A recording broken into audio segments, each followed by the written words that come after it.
13:48. You wake up with a headache. By sunset, black lumps the size of eggs are pushing out of your groin. By morning, you're probably dead.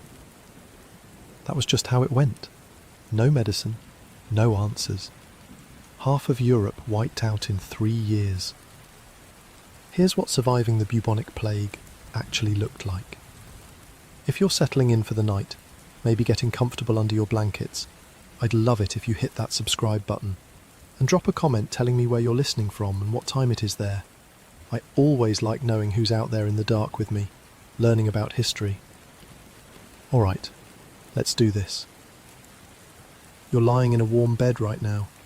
Soft pillow, clean sheets, temperature-controlled room, probably. Maybe you've got a phone nearby, some water, snacks if you want them. The biggest threat to your sleep tonight is probably your own racing thoughts. Or that weird sound your neighbour's cat makes at 2 in the morning. So let me take you somewhere else entirely. The year is 1348. It's late June, and you are a peasant farmer named William, living in a small village about 10 miles east of Bristol, England.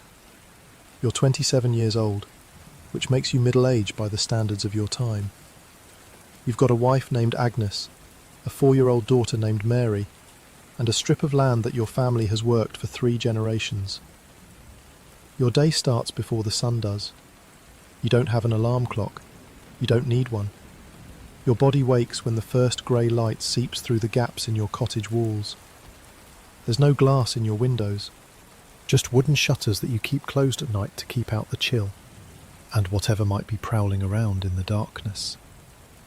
Wolves are still a real concern out here. So are thieves. So are worse things that you try not to think about. The first thing you notice when you wake up is the smell. It's not a bad smell exactly, just present, always present. You're so used to it that you barely register it anymore. Wood smoke from last night's fire that's been smouldering in the central hearth. The earthy musk of the thatched roof above your head, made from bundles of dried straw that leak when it rains hard. The warm animal scent from your 2 pigs and handful of chickens that share the other end of your single-room cottage. Yeah, you sleep about 15 feet from your livestock. There's a low wattle fence separating your sleeping area from theirs, but that's it. In winter, you're actually grateful for their body heat. The floor beneath you is packed earth. Your bed is a wooden frame stuffed with straw that you replace every few months when it gets too flattened, or infested with things you'd rather not think about. There's a rough woolen blanket over you that Agnes wove herself. It scratches against your skin, but you've never known anything different. This is luxury, compared to what some folks have. You sit up slowly. Your back aches from yesterday's work in the fields. Reaping season is coming, and there's been a lot of preparation. Sharpening tools, checking the grain, praying the weather holds. Always praying. Prayer is woven into everything you do. You cross yourself as your feet touch the cold floor. Thank God for another night survived, another morning granted. Agnes is already up. You can hear her outside, feeding the chickens. She's been awake for probably half an hour, which means she let you sleep in a little. The reaping will be brutal this year, and she knows you need the rest. Mary is still curled up in her little pallet near the fire pit, her small chest rising and falling. 4 years old, and she's already helping with small tasks, carrying water, gathering eggs, learning to be useful, because in this world, everyone needs to be useful from the moment they can walk. You pull on your clothes. You've got 2 outfits. The one you're wearing now, a rough linen tunic that falls to your knees, held at the waist with a leather belt. Woolen stockings that are more patches than original fabric at this point. Leather shoes that you made yourself and that leak in wet weather. Your other outfit is basically the same but slightly less worn. That one's for Sundays, for church, for the occasions when you want to look like you're not one harvest away from starving, which honestly, you kind of are, always. That's the thing about this life that people in your time don't talk about much because it's just how things are. You're always about one bad season away from real trouble.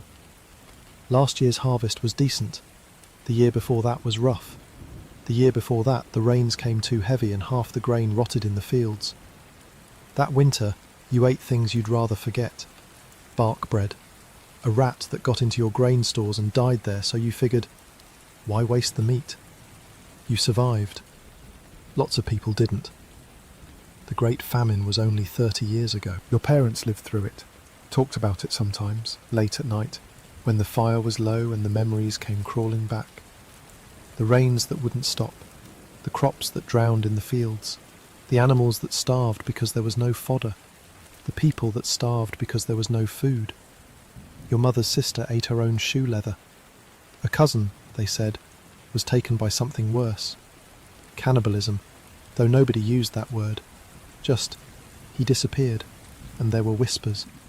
So yeah, you don't take food for granted. Ever.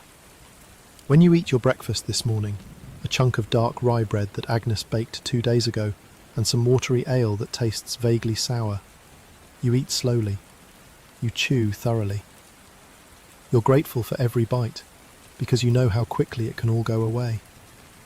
The ale, by the way, is safer to drink than the water. The water from the stream runs past the village's waste pit, and while you don't understand why exactly, you've noticed that people who drink too much of it tend to get sick. So ale it is. Weak ale for breakfast, slightly stronger ale for supper. You're not drunk. The alcohol content is so low it barely registers, but it's hydrating, and it doesn't give you the flux the way the stream water sometimes does. After breakfast, you head out to the fields. The village is already awake. About 40 families live here, scattered across maybe a dozen cottages of varying sizes. Your lord, Sir Richard Blackwood, owns all of it. The land, the cottages, the tools, the grain, the lives of everyone who works here. You're a villain, which means you're not exactly a slave, but you're not exactly free either. You can't leave without Sir Richard's permission. You can't marry without Sir Richard's permission. You have to work his fields 3 days a week for free, and the other days you work your own strip of land, trying to grow enough to feed your family and still have surplus to sell at market for the coins you need to buy the things you can't make yourself. It's not a bad life, honestly. You've never known anything else. Sir Richard is neither cruel nor kind. He takes his share and leaves you to manage the rest. Some lords are worse, much worse. You've heard stories from travellers who pass through. Lords who beat their peasants, who take their daughters, who work them literally to death and feel nothing about it. Sir Richard mostly ignores you, which is about the best you can hope for. The walk to the fields takes about 15 minutes. Past the church, a stone building that's the largest structure in the village and the pride of the community. Past the mill, where you bring your grain to be ground, paying a fee to the lord for the privilege. Past the forge, where old Geoffrey hammers out tools and fixes whatever needs fixing. Past the village green, where the children play and the women gather to gossip and the men meet to discuss whatever needs discussing. Everyone you pass, you greet by name. They greet you back. You've known these people your entire life. You were born here. You'll die here, God willing. Your grandparents were born and died in this same village. Your great-grandparents too, going back as far as anyone can remember. This land is in your blood. These people are your people. Not friends exactly, though some of them are that too. More like extended family. You've seen them at their worst and their best. You've helped bury their dead and celebrate their weddings. You've shared food when times were hard and received food in return when you were the one struggling. It's a good community. Tight-knit, supportive. The kind of place where if your cottage catches fire, everyone shows up with buckets. The kind of place where if someone's sick, the neighbours take turns bringing food and watching the children. The kind of place where disputes get settled by the whole village, not just by individual families. You have courts for that. Manor courts, held every few weeks in the church, where the reeve and the most respected men of the village hear grievances and settle conflicts. It's not perfect justice, but it's something.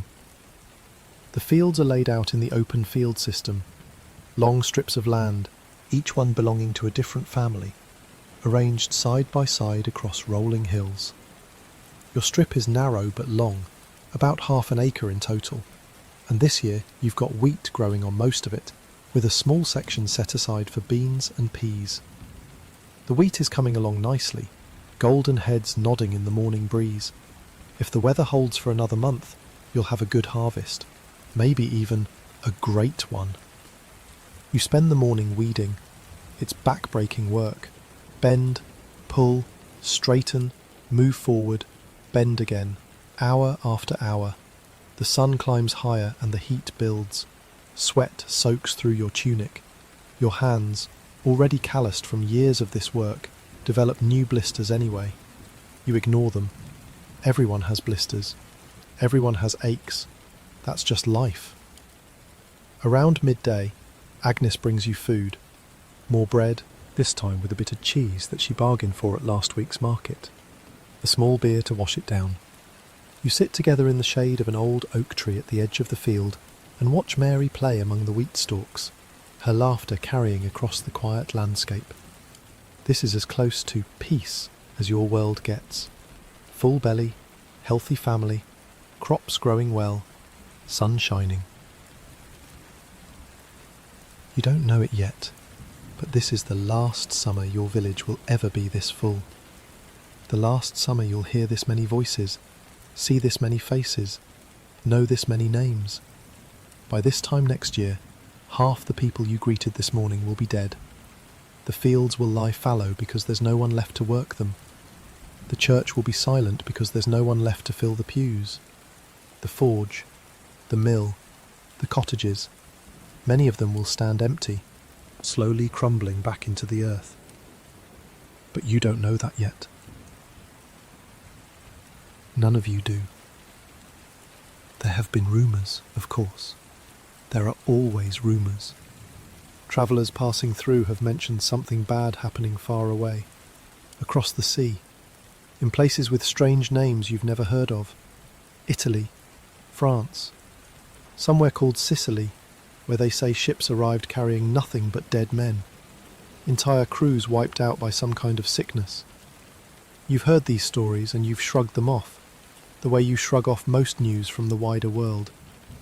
What does Sicily have to do with you? What does France matter to your wheat and your family and your village? These are problems for kings and nobles, not for peasants trying to get through another season. Besides, sickness is common. People die all the time, children especially. Agnes has been pregnant 5 times since you married her 8 years ago. 3 of those pregnancies ended in babies that died before their first birthday.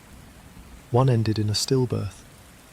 Only Mary has survived, and you thank God for her every single day.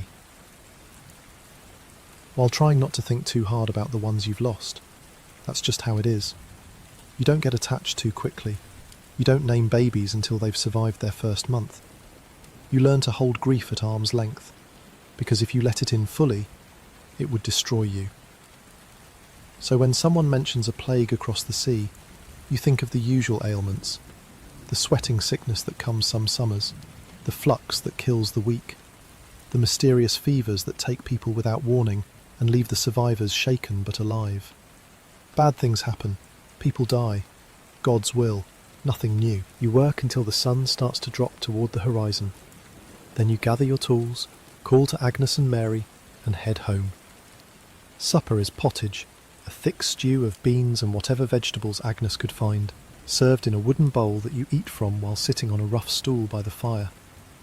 Mary has her own smaller bowl. She's chattering about a frog she saw by the stream, demonstrating its hopping with her hands, and Agnes is smiling at her. And you're tired, in the good way that comes from honest labour. And for a few minutes, everything feels right. After supper, Agnes tells you something. She's been to the market in Bristol yesterday with several other village women. A rare trip, but they needed salt and some iron nails and thread, things the village can't produce. While she was there, she heard people talking. The sickness, the one from across the sea. It's closer now. Much closer. A ship came into Weymouth a few weeks ago. No one knows exactly what happened, but the sailors were sick. very sick. And now, people in Weymouth are dying. Not a few, not the weak and the old the way it usually goes. Everyone, young, old, strong, weak, dropping like flies. The market in Bristol was full of fear. People buying extra supplies. People talking about fleeing to the countryside. People praying more openly than usual, crossing themselves at every corner. You listen to this news with a cold feeling in your stomach. Weymouth isn't far, a few days' walk at most.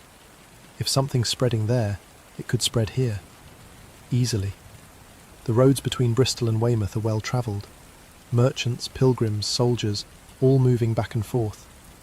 If people in Weymouth are sick, people in Bristol will be sick soon. And if people in Bristol are sick... But you don't want to think about that. You can't afford to think about that. There's nothing you can do anyway. You can't flee. Where would you go? You don't have permission to leave, and even if you did, you don't have the money to survive somewhere else. Your life is here. Your land is here. Everything you've ever known is here. So you do what you've always done. You pray. You cross yourself.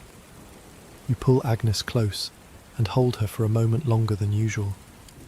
You check on Mary, already asleep by the dying fire, her small face peaceful in the flickering light. And you tell yourself that it will be fine. It's always fine. Bad things happen far away, and then they stop happening, and life goes on. Outside, the summer night is warm and quiet, crickets singing, an owl calling somewhere in the darkness. The village is settling into sleep. Dozens of families just like yours, snug in their cottages, unaware that the world is about to change forever. In the morning you'll go back to the fields. You'll weed and water and watch the wheat grow.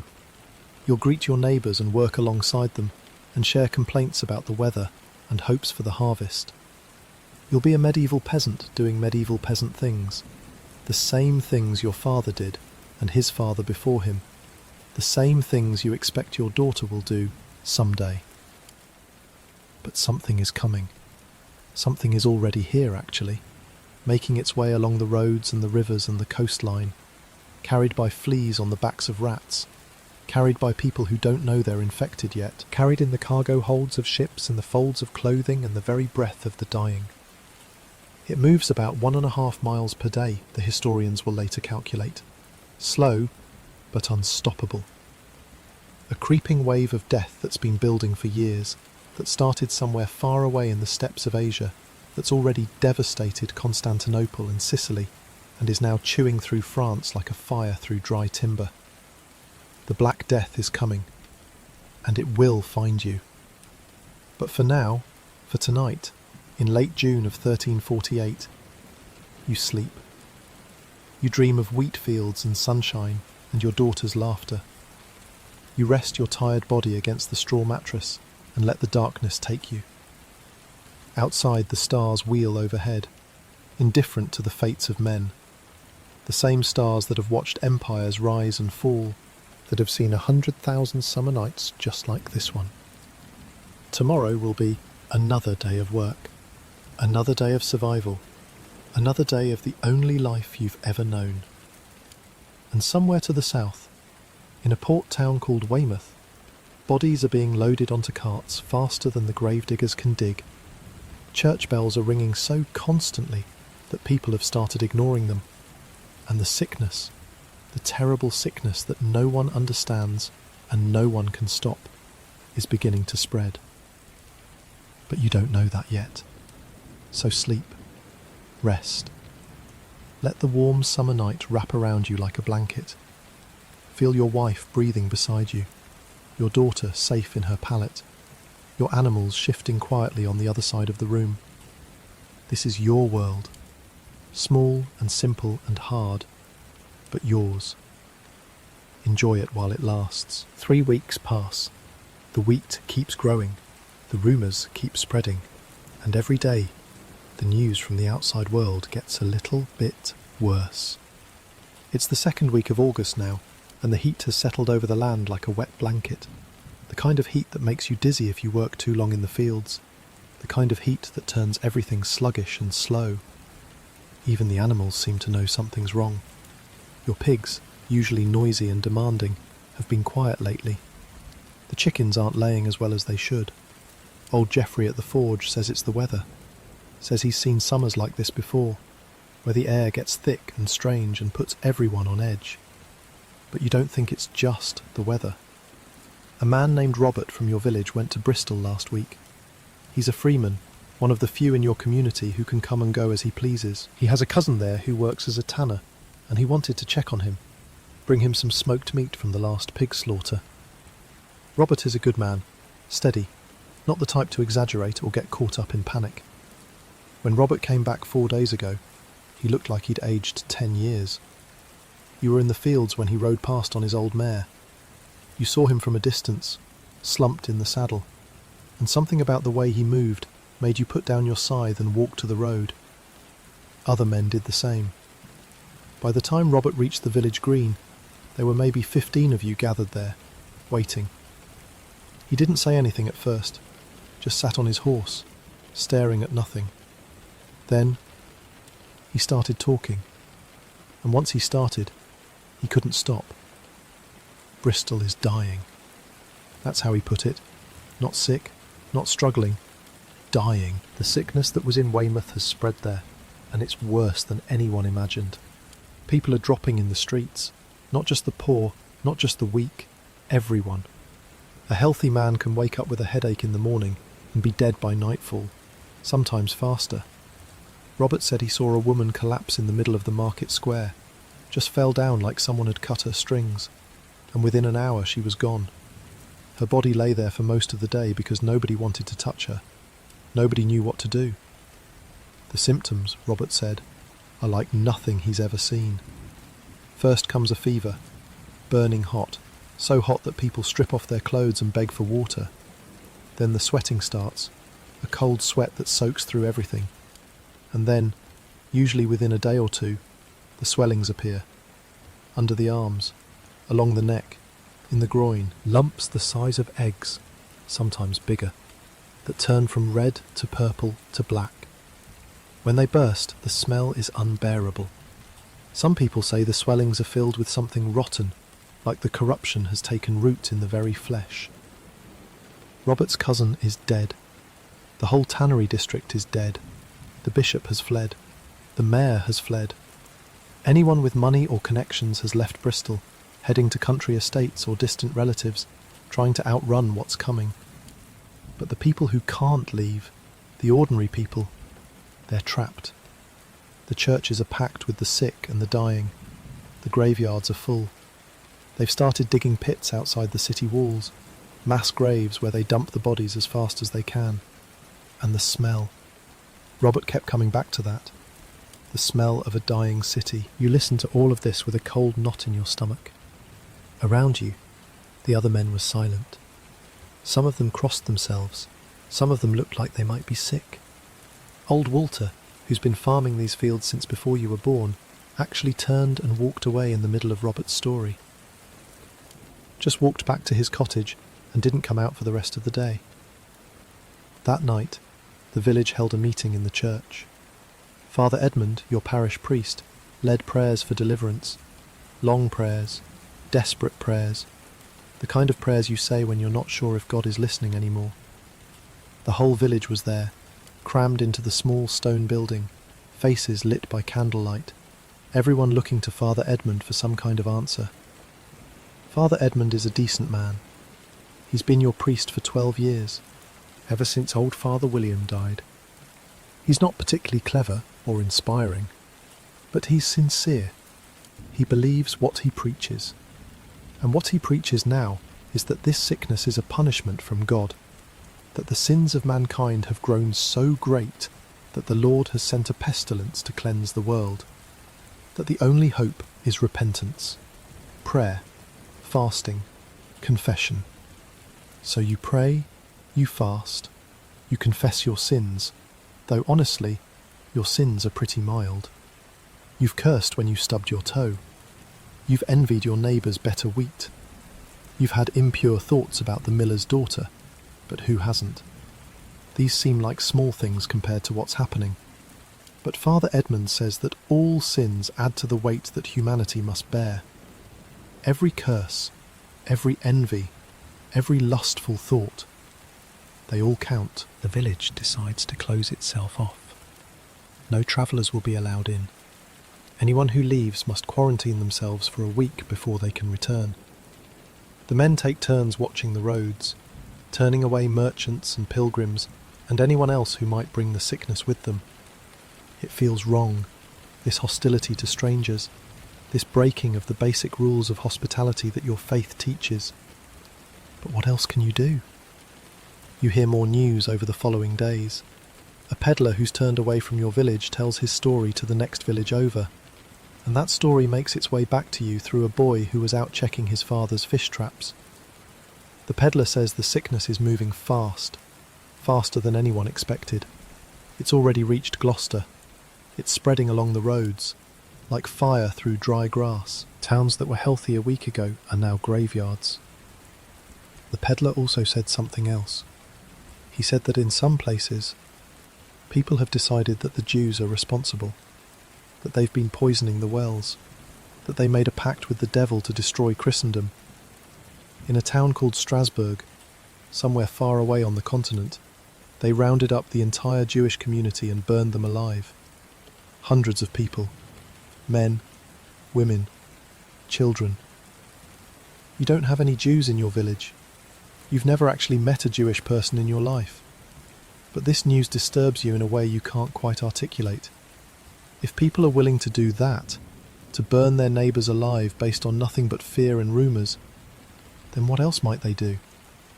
What happens when the sickness comes here and people start looking for someone to blame? At night, you lie awake next to Agnes and stare at the darkness above you.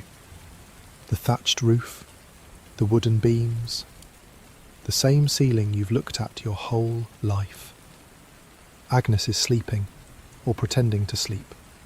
Her breathing is too careful, too measured. She's awake too. She's just as scared as you are. Mary sleeps between you now. You moved her pallet closer after Robert's return. You want her near. You want to be able to reach out in the night and feel her small body, warm and alive, rising and falling with each breath. She's 4 years old. She's already survived more than most children do. The sweating sickness took her brother when she was 2. A fever took her sister last winter. A baby who never even got a name. Mary is your only living child, your only hope for the future. What would you do if the sickness comes? What would you do if Mary gets sick? You don't want to think about it, but you can't stop thinking about it. The days blur together, work in the fields, prayers in the church, watching the roads, waiting. The wheat is almost ready for harvest now, golden and heavy and beautiful. A good crop. A great crop, actually. If you can bring it in, you'll have more than enough to feed your family through the winter and still have surplus to sell. This could be your best year ever. But it's hard to care about the harvest when you're not sure if you'll be alive to eat it. More news comes. Always more news. A village 10 miles to the south has been hit. The sickness arrived with a merchant who came through before anyone knew to turn strangers away. Within 2 weeks, half the village was dead. The other half fled, scattering into the countryside, probably carrying the sickness with them. The lord of that manor, a minor knight named Sir Hugh something, tried to keep his peasants from leaving. He set armed men on the roads. It didn't matter. The peasants left anyway. What's a sword compared to what they were running from? You hear about the doctors too, the learned men in the cities, the ones who study medicine at the great universities. They've been trying to figure out what's causing the sickness and how to stop it. Their conclusion? Bad air. Corrupted air. Something has poisoned the atmosphere itself. Maybe it was the earthquakes that struck Italy a few years ago, releasing noxious vapours from deep in the earth. Maybe it was a conjunction of planets. Saturn, Jupiter and Mars, all aligned back in 1345, and the astrologers say this released poisonous influences into the sky. The cure, according to these learned men, is to avoid the bad air. Don't go out at night when the air is thick. Burn aromatic woods in your home to purify the atmosphere. Carry bundles of sweet-smelling herbs and flowers. Hold them to your nose when you walk through town. Also, don't bathe. This is important, apparently. Bathing opens the pores of your skin, and open pores let the corrupted air seep into your body. If you want to stay healthy, stay dirty. Let the grime build up. It's a protective barrier. You think about this for a moment. The most educated men in Christendom, the people who've spent their entire lives studying medicine, have concluded that the best way to avoid a deadly plague is to stop washing. Meanwhile, you've been bathing in the stream every few weeks like some kind of fool.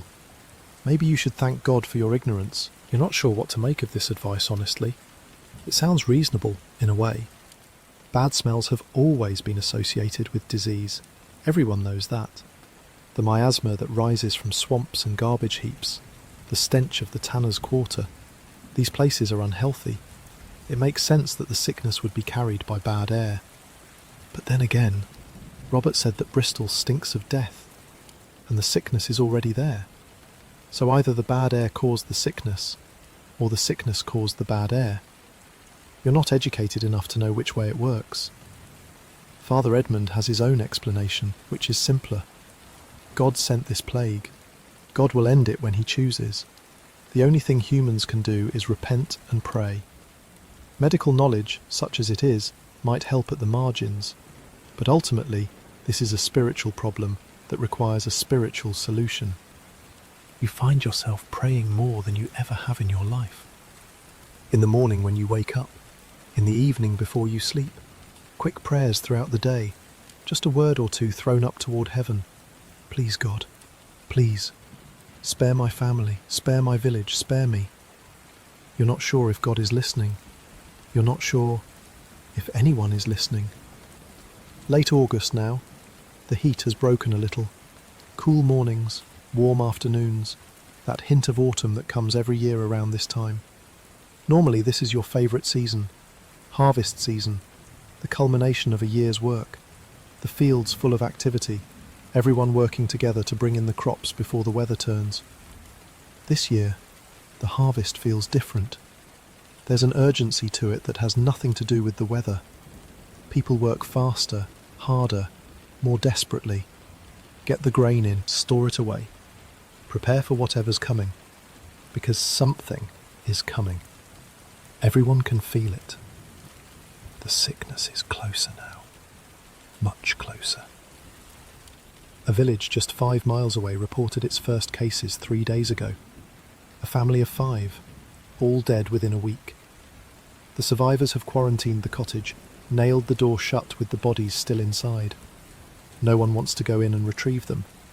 No one wants to touch anything that might be contaminated. Your village has stayed clean so far. No fevers, no swellings, no deaths. But how long can that last? You're not isolated. You're on a road, a minor road, but still a road that connects to bigger roads that connect to Bristol and beyond.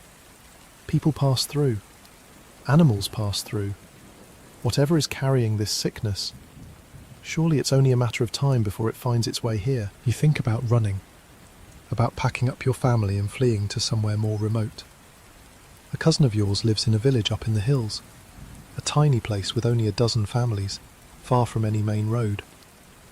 Maybe the sickness won't reach there. Maybe you could survive. But you can't leave. Not really. You don't have permission. You don't have money. You don't have anywhere to go that would take you in. Your whole life is here. Your land, your home, your community, everything you've ever known. So you stay. You work. You pray. You wait. And at night, in the darkness, you hold your wife and your daughter close and try not to think about what's coming. Try not to imagine the fever taking hold, the swellings appearing, the pain and the terror and the slow slide toward death. Try not to imagine digging graves for the people you love, but the imagination doesn't listen. It shows you everything anyway. Outside, the late summer night is alive with sounds, crickets, An owl, the distant bark of a dog, normal sounds, peaceful sounds, the kind of sounds you've heard every night of your life. Agnes shifts beside you, and you feel her hand find yours in the darkness. Her fingers are rough from work, same as yours, calloused, strong. She doesn't say anything, neither do you. There's nothing to say that hasn't already been said 100 times in your heads. You think about your father. He died when you were 14, taken by a fever that swept through the village one winter. You remember holding his hand at the end, feeling the heat radiating off his skin, watching him slip away into whatever comes next. It was terrible. The worst thing you'd ever experienced. But at least it was just him. At least the rest of your family survived. At least the village went on. This feels different. This feels like something that could take everyone. Every single person you've ever known. Every child, every elder, every young man and woman in their prime. All of them gone, leaving behind empty cottages and rotting crops and silence where there used to be life. You've never been particularly brave. You've never had to be. Bravery is for soldiers and knights, for people who face enemies they can see. What good is bravery against something invisible? Something that floats in the air or hides in the water or travels in ways no one understands? Agnes squeezes your hand. You squeeze back. Whatever happens, you'll face it together. That's something at least. Maybe it's the only thing. The crickets keep singing. The owl calls out again, hunting in the darkness. And somewhere, in a village you've never visited, a family is dying right now. A mother is watching her children slip away. A husband is digging a grave for his wife. A priest is running out of prayers. Tomorrow you'll harvest wheat, you'll watch the roads, you'll pray, and you'll wait for the sickness to find you. It starts with old Marjorie. She's the one who makes cheese for half the village.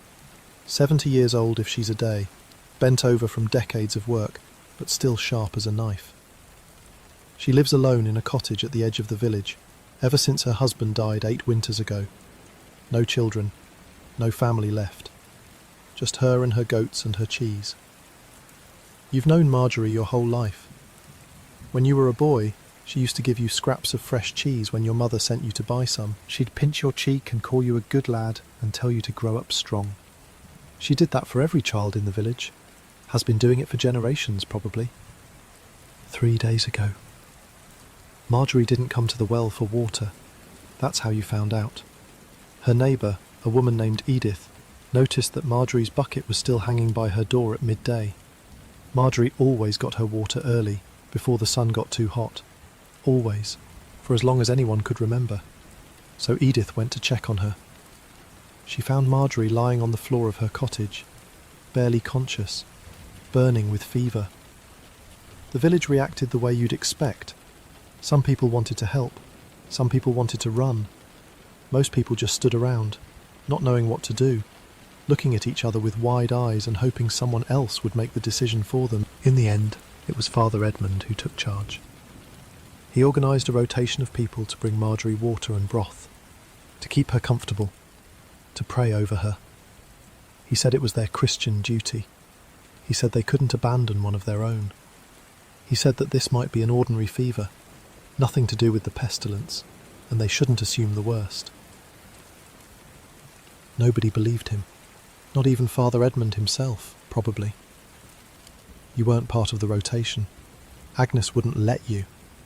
She said you had Mary to think about, and she was right. If there was even a chance that Marjorie had the sickness, you couldn't risk bringing it home to your daughter. So you stayed away. You worked in the fields. You pretended not to notice the small group of people going in and out of Marjorie's cottage. The first day, Marjorie seemed to stabilise. The fever was bad, but she was still talking, still complaining, actually, which everyone took as a good sign. She told Father Edmund that his prayers were too long and his Latin was terrible. She told Edith to stop fussing and let her rest. She asked for her goats, wanted to make sure someone was feeding them. The second day, The swellings appeared. You heard about it from your neighbour, a man named Gilbert who had helped carry water that morning. He came to you in the fields, his face grey, and told you what he'd seen. A lump under Marjorie's left arm, already the size of a hen's egg, red and hard and hot to the touch. She couldn't lower her arm anymore because of the pain, couldn't lie on her left side, could barely speak through the fever. And a smell. Gilbert said there was already a smell, something wrong and rotten, even though she was still alive. By the third day, the lump had turned black, and there were more of them now, one on her neck, one in her groin. Her skin was blotchy, covered in dark spots that hadn't been there before. She wasn't speaking anymore, just moaning, sometimes. A low, constant sound that the people caring for her said they could hear from outside the cottage. Marjorie died on the fourth day, just as the sun was setting. Father Edmund was with her at the end. He gave her the last rites, anointed her with oil, prayed over her as she took her final breaths. He told the village that she died peacefully, that her soul was with God now. But you saw his face when he came out of that cottage. You saw his hands shaking. You saw the way he looked at the rest of you, like he was seeing the dead already. Nobody wanted to touch the body. Nobody wanted to go near the cottage. The cheese she had been making was still sitting in her workshop, half finished. And nobody wanted that either. Everything Marjorie owned, everything she touched, felt contaminated, cursed. In the end, 3 men drew lots to handle the burial. They wrapped Marjorie's body in her own bedding, carried her out to the churchyard, and dug a grave as fast as they could. No coffin, no time for that. Just a hole in the ground and a quick prayer and a desperate scramble to get away from the thing that had killed her. The 3 men who buried Marjorie were told to stay away from everyone else for a week. They set up camp in a barn at the edge of the village, sleeping on hay, eating food that was left for them at a distance. Their families brought them supplies but wouldn't come close. Children weren't allowed to visit their fathers. Wives called out to their husbands from 50 feet away. You watched this from a distance. You watched families torn apart by fear, people treating their own kin like enemies. It felt wrong. It felt like something fundamental was breaking in your community, some bond of trust and mutual care that had held you all together for generations. But you understood it too. You understood why they were afraid. You were afraid yourself. The day after Marjorie's burial, one of the men who had cared for her during her illness started feeling unwell. A woman named Joan, middle-aged, strong as an ox. She'd been the one who changed Marjorie's bedding and wiped her forehead with cool water. Joan developed a fever that night. The swellings appeared 2 days later. Joan was stronger than Marjorie, younger, more stubborn. She fought the sickness with everything she had. Her husband, a farmer named Peter, refused to leave her side even when everyone told him he was condemning himself. He held her hand through the worst of it, wiped the sweat from her face, tried to get her to drink water even when she couldn't keep anything down. The buboes on Joan grew larger than Marjorie's had been. By the 3rd day, the one under her arm was the size of a small apple, stretching the skin tight, the flesh around it turning colours you didn't know skin could turn, purple and black, and a sickly greenish yellow around the edges. It looked like her body was rotting from the inside out, like the corruption was trying to push its way through her skin. The smell was worse too, a sweet, thick, terrible smell that seeped through the walls of her cottage and hung in the air for yards around. People walked the long way around to avoid passing her door. Even the animals seemed to stay away. Joan died on the 5th day, faster than Marjorie. Maybe because she was carrying more of whatever was causing this. Maybe because the sickness was getting stronger. Maybe it was just bad luck. Nobody knew. Nobody could know. Peter sat with her body for hours after she was gone. Nobody could get him to leave. Finally, Father Edmund went in and talked to him, and Peter came out with that look on his face. that empty, hollow look that you were starting to see everywhere now. The look of someone who had lost everything that mattered. 2 more people fell sick in the days that followed, then 3 more. Then you stopped counting, because counting felt like giving up, like admitting that this was happening, that it was real, that the plague had found your village and there was no stopping it. Father Edmund held services every day now. Morning mass, evening vespers, special prayers for the sick and the dying. The church was packed, which probably wasn't good. All those people breathing the same air. But what else could they do? Where else could they turn? You went to church with Agnes and Mary. You knelt on the cold stone floor and prayed harder than you'd ever prayed in your life. You begged God to spare your family. You promised anything, everything. You would give away all your possessions. You would go on pilgrimage. You would build a chapel with your own hands. Anything. Just please, God, please. Mary didn't understand what was happening. She was too young. She knew that people were sad and scared. She knew that Marjorie wasn't making cheese anymore, but she didn't grasp the bigger picture. At night, she asked why everyone was so quiet, why nobody was laughing anymore, why you and Agnes held her so tightly when you said goodnight. You didn't know how to explain it to her. How do you tell a 4-year-old that the world might be ending? The village tried to maintain some semblance of normal life. The harvest still needed to come in. The animals still needed to be fed. The basic machinery of survival still had to keep running, even as people died around you. But it got harder every day. Fewer hands to work the fields, fewer people to share the load. The wheat that was supposed to save you all was rotting in some places because there was nobody left to cut it. You worked longer hours, pushed yourself harder, came home so exhausted that you could barely eat before collapsing onto your bed. Agnes worked too. She took on extra tasks, helping families that had lost their workers, bringing food to the sick even though you begged her not to. She said she couldn't just stand by and do nothing. She said that if she got sick, at least she would know she'd tried to help. You wanted to argue with her. You wanted to lock her in your cottage and keep her safe. But you knew she was right. You knew that the whole village was in this together, that if everyone only looked out for themselves, there would be nothing left worth saving. So you let her go. You watched her walk out the door every morning, your heart in your throat, and you prayed that she would come back healthy. The church bells kept ringing. They rang for every death now, which meant they rang almost constantly. The sound followed you everywhere, a mournful tolling that cut through whatever you were doing and reminded you that someone else was gone. Old Walter, Gilbert's mother, the blacksmith's apprentice, the miller's youngest son. Names and faces that had been part of your life for as long as you could remember, disappearing one by one, leaving holes that could never be filled. The churchyard filled up fast. Father Edmund consecrated a new patch of ground at the back, then another patch when that one filled too. The graves were getting shallower because there weren't enough people to dig them properly. Some were barely more than pits, bodies covered with a thin layer of soil that the rain would wash away. You tried not to look when you passed the churchyard. You tried not to think about who was under that soil, who would be next.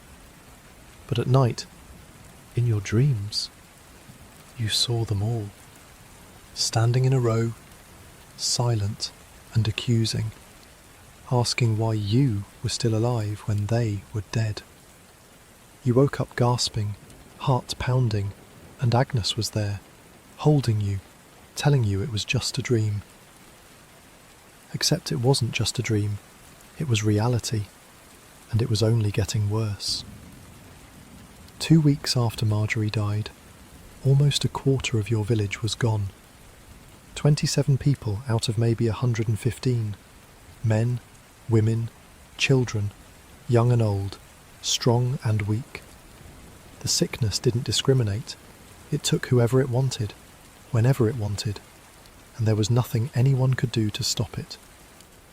The survivors moved through their days like ghosts. Nobody smiled anymore. Nobody laughed. Even the children were quiet, sensing the fear that hung over everything like a fog. You developed a routine. Wake up, check yourself for fever, check Agnes, check Mary. If everyone seemed healthy, thank God and get to work. Work until your muscles screamed. Come home, eat whatever food there was, hold your family, sleep, repeat.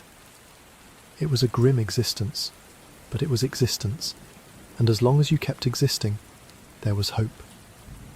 You told yourself that every day. You told yourself that the sickness would pass eventually, that it had to burn itself out at some point, that if you could just hold on long enough, you and Agnes and Mary would make it through to the other side. You didn't believe it. Not really. But you said it anyway, because saying it was the only thing keeping you sane. Father Edmund was getting tired.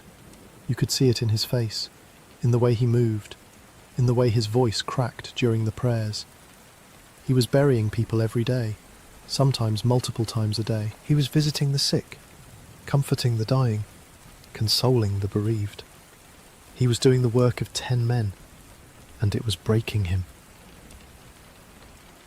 One evening, after a particularly brutal day that had seen 3 burials before noon, you found Father Edmund sitting alone in the church, staring at the altar. You had come to pray, but you stopped when you saw him. He looked up at you with eyes that were older than his years, eyes that had seen too much. You didn't know what to say. What could you say? So you just sat down beside him, on the cold stone bench, and you sat there together in silence. 2 men who had run out of words. 2 men who were watching their world fall apart and couldn't do anything to stop it. After a long time, Father Edmund spoke. His voice was barely above a whisper. He said he didn't understand. He said he had devoted his life to God, had tried to be a good priest, had served his flock faithfully for years, and now this. Now a plague that killed without reason or mercy. Now innocent people, good people, dying in agony while he prayed prayers that didn't seem to do anything. He asked you why. Why was God letting this happen? You didn't have an answer. Nobody did. So you just sat there with him, in the empty church, as the evening light faded and the shadows grew long. 2 men clinging to a faith that was getting harder to hold on to with every passing day. Outside, somewhere in the distance, a church bell began to toll. Another death. Another soul gone. You closed your eyes and tried to remember what the world had been like before all this. Before the plague. Before the fear. Back when the biggest worry in your life was whether the harvest would be good, and whether Mary would grow up healthy. It felt like 1,000 years ago. It felt like a dream you were forgetting. But somewhere, buried beneath all the grief and terror, a small voice reminded you. You were still alive. Agnes was still alive. Mary was still alive. For now, that had to be enough. A week after your conversation with Father Edmund, a man arrived in the village claiming he could cure the plague. His name was Simon, and he said he was a physician.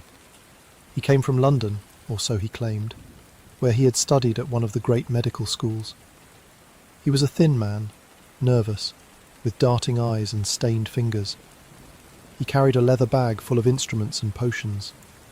He smelled strongly of vinegar, which he said was for protection. The village had turned away travellers for weeks now. But Simon wasn't just any traveller. He was offering something nobody else could offer. Hope. Or at least, the possibility of hope. So the men guarding the road let him through, and he set up in the empty cottage of a family that had died the week before. Simon's treatments were expensive. A consultation cost more than most families earned in a month. But when your wife is dying, when your children are covered in black swellings and screaming in pain, money stops meaning much. People paid. They paid with coins, with livestock, with family heirlooms. They paid with anything they had. You watched from a distance at first. You didn't trust this stranger with his vinegar smell and his nervous eyes. But you also didn't have any better ideas. Nobody did. Simon's first patient was a young woman named Alice. She was 18, newly married, and she had developed the fever 3 days before Simon arrived. Her husband had paid for the treatment with their entire flock of sheep, every single animal they owned. Simon examined Alice in her cottage while a small crowd gathered outside. You were in that crowd. So was Agnes, even though you'd asked her to stay home. She said she wanted to see. She said she needed to know if there was any hope. After about an hour, Simon emerged. He looked satisfied, almost smug. He announced that he had identified the problem. Alice's humours were out of balance, as was to be expected with this type of pestilence. Her blood was too hot and too thick. The corruption had taken root in her vital fluids. The cure was obvious. She needed to be bled. Bleeding. You'd heard of it before. The physicians in cities swore by it. The theory was that removing some of the corrupted blood would allow the body to produce new, clean blood to replace it.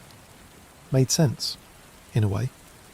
If something bad was in your blood, getting rid of some of the blood should get rid of some of the bad thing. Simon bled Alice that afternoon. He made a cut in her arm, a small, neat incision, and let the blood flow into a basin. Dark blood, almost black. He said that was proof of the corruption. He said the procedure was working.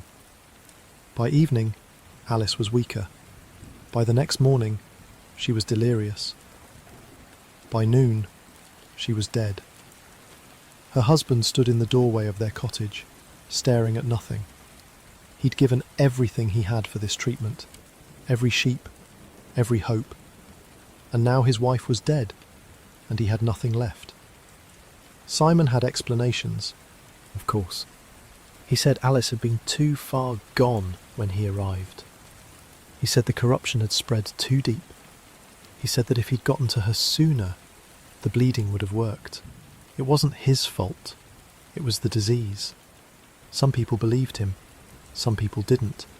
But enough people believed him that he stayed, and more patients came. His second treatment was worse. A man named Richard had developed a bubo under his left arm, a swelling the size of a goose egg that was causing him terrible pain. Simon examined it and announced that the lump was full of poisonous matter. The cure was to lance it, to cut it open and drain the corruption. You weren't there when he did it. You heard about it afterwards. When Simon cut into the bubo, a thick, foul-smelling fluid burst out. Pus and blood and something darker, something that smelled like rot. The fluid sprayed across Simon's hands, across his clothes, across the bedding and the walls of the cottage. Richard screamed so loud that people heard it from the other end of the village.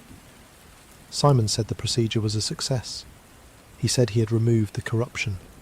He said Richard would recover now. Richard died 3 days later. But before he died, his wife fell sick, and his daughter, and the neighbour who had helped hold him down during the lancing. 4 more deaths, spreading outward from that single cut. You began to wonder if Simon was helping anyone at all, or if he was just making things worse. You weren't the only one wondering, but nobody did anything about it. What could they do? Tell him to leave? And then what? Go back to having no hope at all? Simon stayed for another week, before he disappeared, left in the middle of the night, taking his leather bag and whatever coins he'd managed to collect. Nobody knew where he went. Nobody really cared.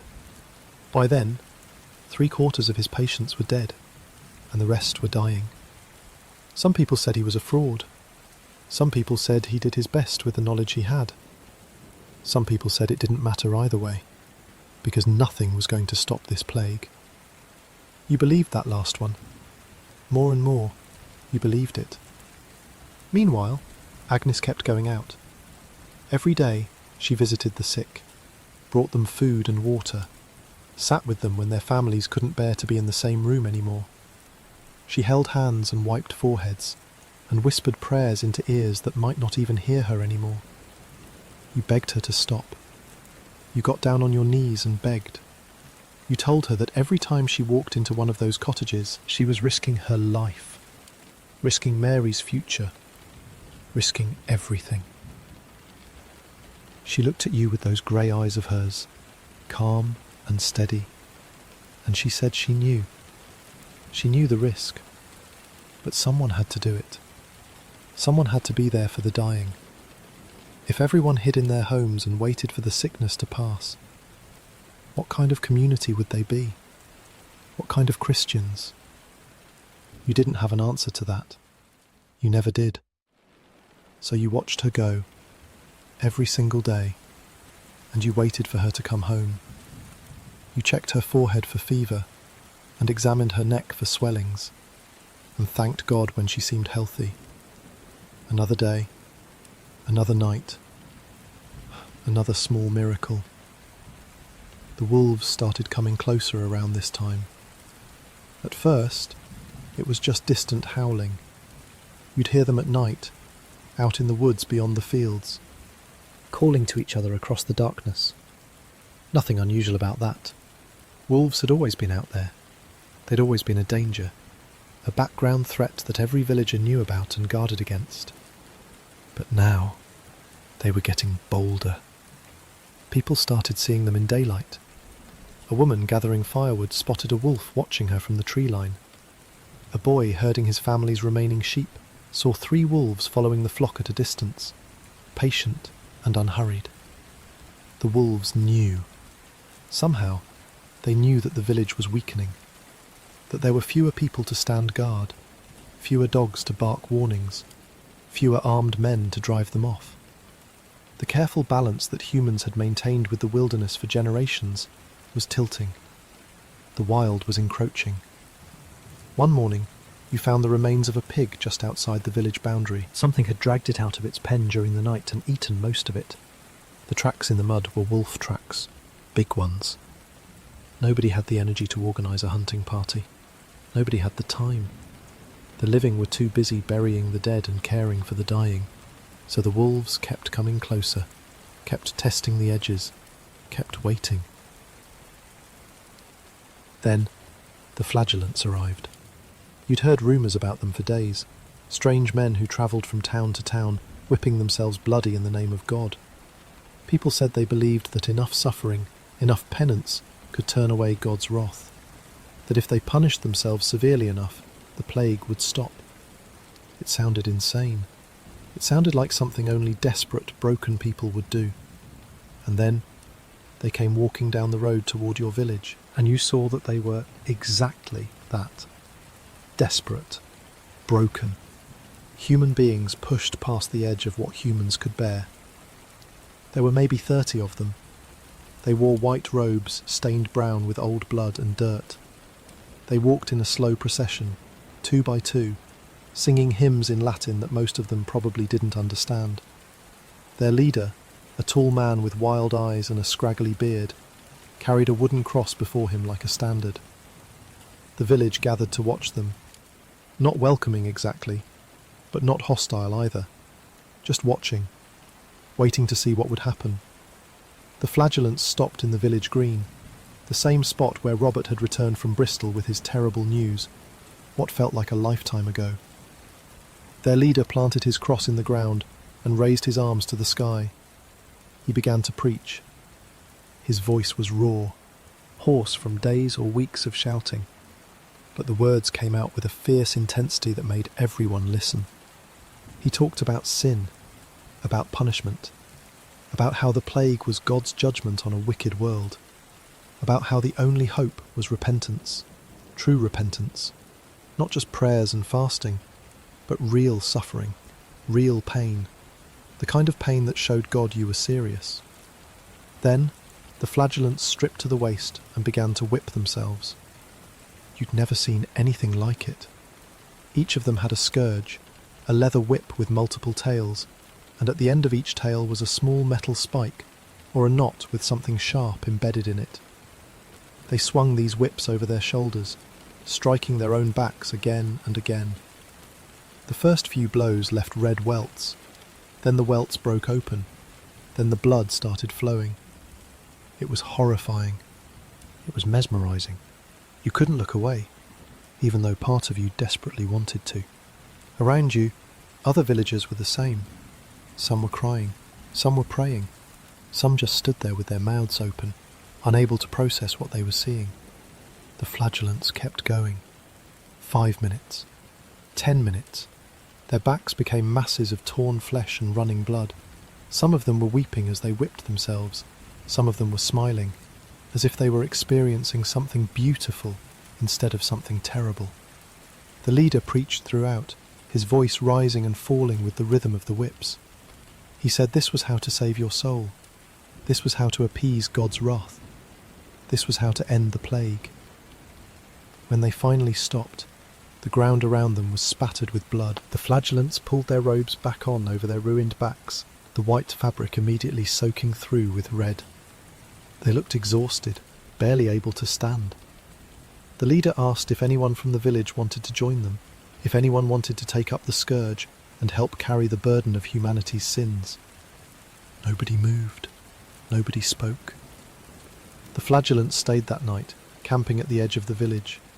In the morning, they moved on, continuing their march to nowhere in particular, continuing their endless penance. You watched them go, and felt nothing but emptiness. They believed they were doing something meaningful. They believed their suffering mattered.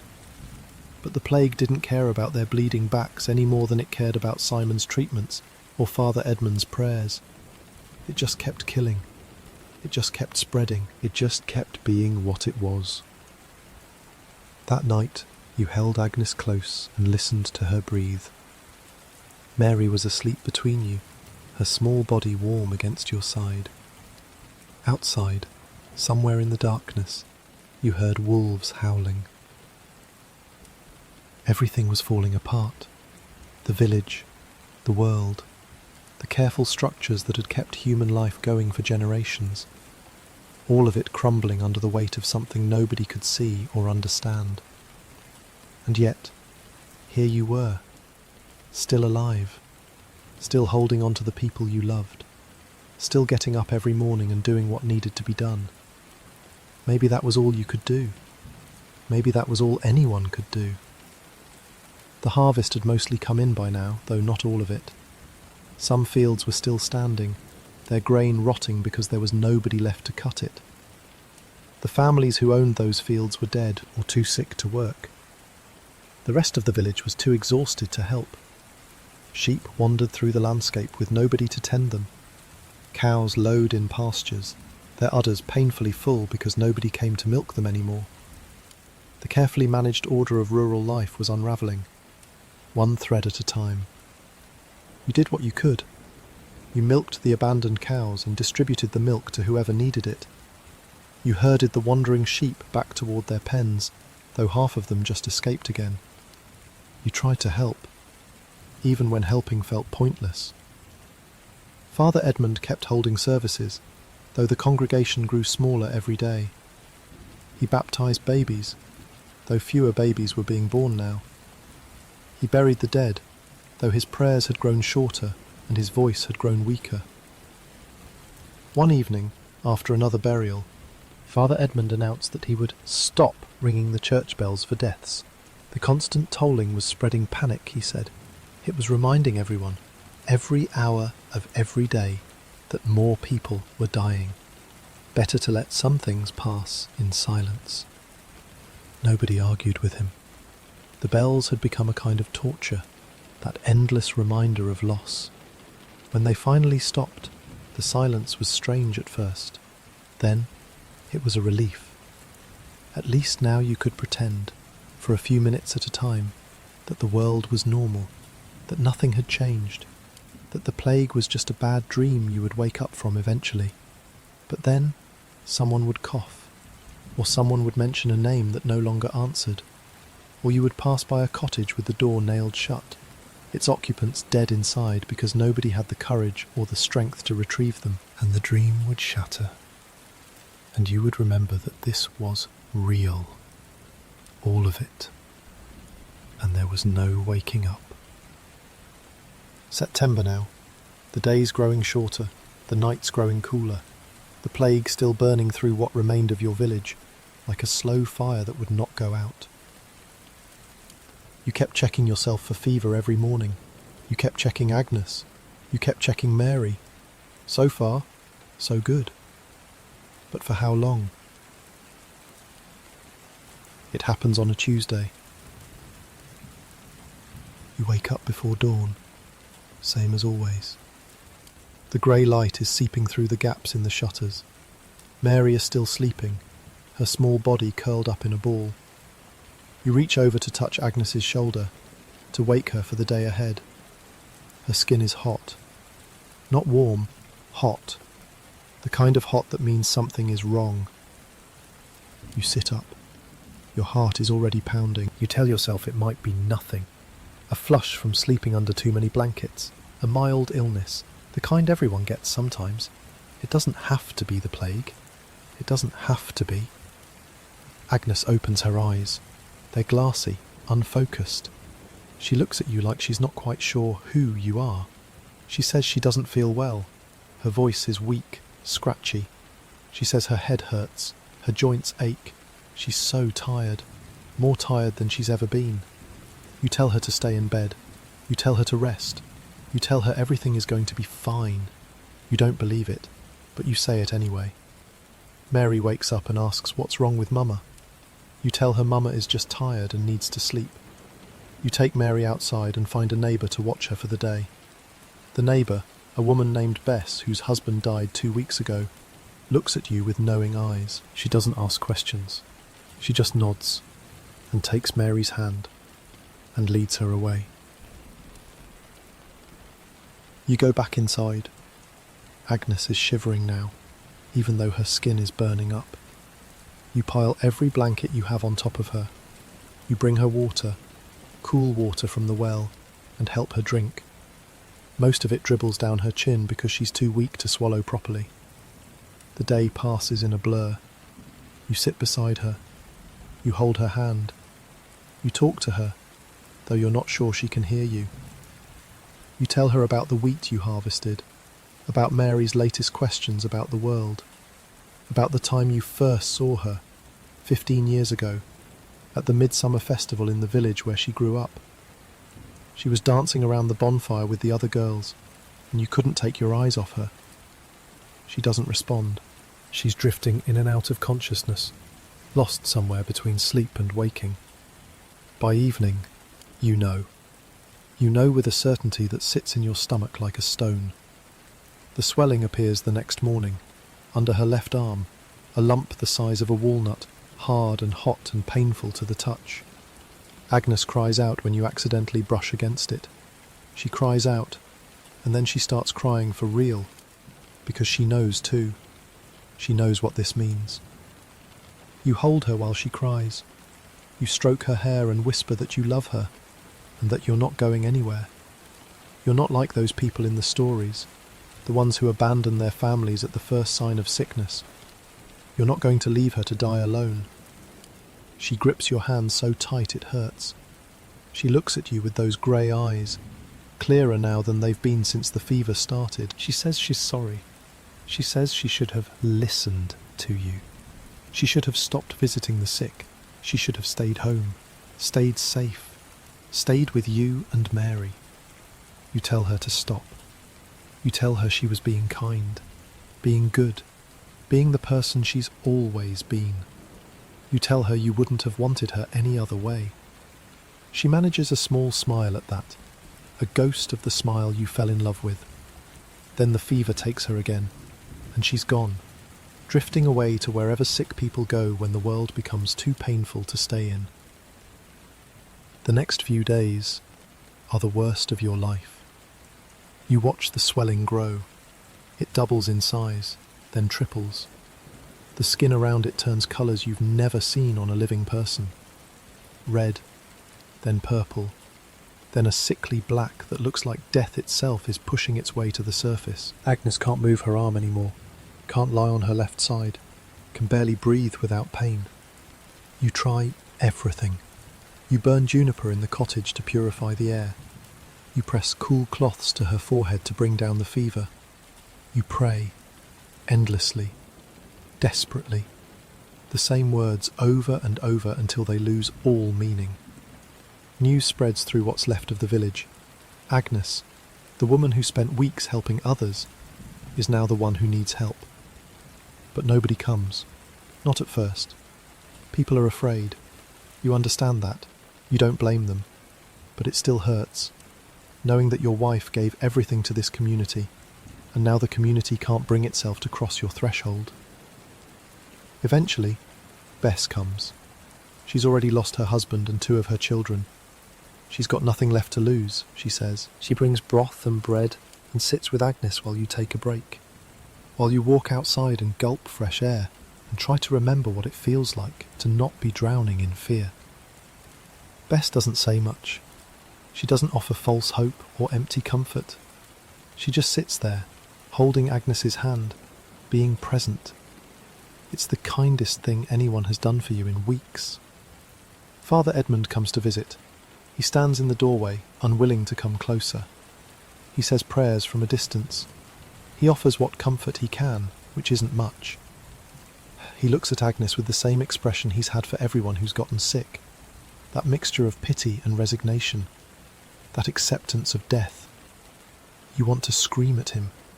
You want to grab him by his robes and demand that he do something, anything, that he use whatever power God gave him to save your wife. But you don't, because you know there's nothing he can do. There's nothing anyone can do. You hear whispers from the village, people talking about you. Some say you should leave Agnes, the way others have left their sick relatives. They say it's the only way to protect yourself, to protect Mary. They say staying is suicide. Others say you're doing the right thing, that a man should stand by his wife, that this is what the marriage vow means, in sickness and in health, till death do you part. You don't care what any of them think. You made a promise to Agnes 15 years ago. You're going to keep it. Mary keeps asking to see her mother. Bess has been keeping her, feeding her, keeping her occupied. But Mary knows something is wrong. She knows her mother is sick. She wants to come home. You can't let her. You can't let Mary see Agnes like this. Can't let her watch her mother die. Can't risk Mary getting sick too. So you tell Mary that Mama needs to rest, that she'll get better soon, that Mary needs to be a good girl and stay with Bess for a little while longer. Mary cries. She doesn't understand. She's 4 years old. How could she understand? You cry too, once Mary is gone. You cry like you haven't cried since you were a child. Great heaving sobs that shake your whole body. You cry because you're losing your wife, because your daughter is scared and confused and you can't comfort her, because the world has become a nightmare and there's no waking up. Agnes's bubo bursts on the 4th day. You're changing the cloth on her forehead when it happens. A sound like something tearing, and then a smell that hits you like a physical blow. You look down and see the wound, gaping and wet, oozing something that doesn't look like it should come out of a human body. Agnes screams, a raw, animal sound that you've never heard from her before. She screams, and you hold her down, because she's thrashing now, trying to get away from the pain, and you don't know what else to do. When she finally goes still, when the screaming fades to whimpering and then to silence, you clean the wound as best you can. The fluid that comes out is thick and dark and smells like decay. You wipe it away with rags that you'll burn later. You bandage the wound with strips torn from your own shirt. Agnes looks up at you with eyes that are barely there anymore. She's fading. You can see it happening in real time. Whatever spark makes a person alive is dimming inside her, guttering like a candle in the wind. She whispers something. You lean closer to hear. She says to take care of Mary. She says to find someone else when this is over. Someone to be a mother to their daughter. She says she doesn't want you to be alone. You tell her to stop talking like that. You tell her she's going to get better. You tell her you won't need to find anyone else because she's going to be right here with you, where she belongs. She smiles. That sad, knowing smile of someone who's accepted what you can't accept. You lie down beside her. You pull her close, careful not to touch the wound. You breathe in the smell of her hair, underneath the smell of sickness, finding traces of the woman she used to be. You hold her and you don't let go. Sometime during the night, Agnes dies. You know the exact moment it happens. Her breathing, which has been shallow and ragged for hours, suddenly stops. Her body, which has been tense with pain, relaxes completely. The heat of her fever begins to fade, replaced by a coldness that spreads from her extremities inward. You don't move. You keep holding her. You keep breathing, in and out, even though part of you wants to stop. Part of you wants to follow her wherever she's gone. But you can't. You have Mary. You have a daughter who needs you, who's waiting for you, who doesn't know yet that her mother is never coming home. So you hold Agnes until the first light of dawn creeps through the shutters. You hold her until your arms are numb and your tears have dried on your cheeks. You hold her until you find the strength to let go. Then you stand up. You look at your wife's body, so still now, so peaceful after days of agony. You make the sign of the cross and whisper a prayer for her soul, and you walk outside to tell the world that Agnes is dead. The morning is cold, frost on the ground. Autumn has arrived while you were watching your wife die. The seasons keep changing. The world keeps turning, even when everything that matters to you has stopped. Father Edmund comes to help with the burial. So does Gilbert, your neighbour, one of the few men still healthy enough to dig. Bess comes too, though she stands back at a distance, her arms wrapped around herself against the chill. You wrap Agnes in her own blanket, the one she wove herself, the one that's covered you both on countless cold nights. She looks smaller now than she did in life, shrunken somehow. Death does that to people, takes away whatever it is that makes them fill up space. You carry her to the churchyard, to the newest section, where the fresh graves are packed so close together there's barely room to walk between them. The older sections, the ones where your parents are buried, where generations of your family have been laid to rest, are pristine and orderly. These new graves look like wounds in the earth, raw and fresh and wrong. The hole Gilbert digs is shallow. There isn't time or energy for anything deeper. The ground is hard with the coming winter, and Gilbert is exhausted, and there are other bodies waiting to be buried. You lower Agnes into it and say the words that need to be said. You throw handfuls of dirt on top of her and watch as she disappears beneath the earth. Father Edmund's prayer is brief, shorter than it should be, but you don't blame him. He's said these words so many times now that they've worn thin. There's only so much grief one man can carry. When it's over, you stand at the grave for a long time. Gilbert leaves, Father Edmund leaves, even Bess eventually walks away. But you stay. You stay until the sun is high in the sky, and your legs ache from standing, and your eyes are dry because you have no more tears. Then you go to get your daughter. Mary runs to you when she sees you. She throws her arms around your legs and holds on tight. She asks where Mama is. She asks when Mama is coming home. You kneel down so you're at her level. You look into her eyes, the same grey as her mother's, and you tell her the truth. You tell her that Mama got very sick, that Mama tried to get better, but she couldn't, that Mama went to heaven to be with God and the angels. Mary doesn't understand. Of course she doesn't. She's 4. She asked when Mama is coming back from heaven. She asks if she can visit. You hold her while she cries. You hold her while she asks questions you can't answer.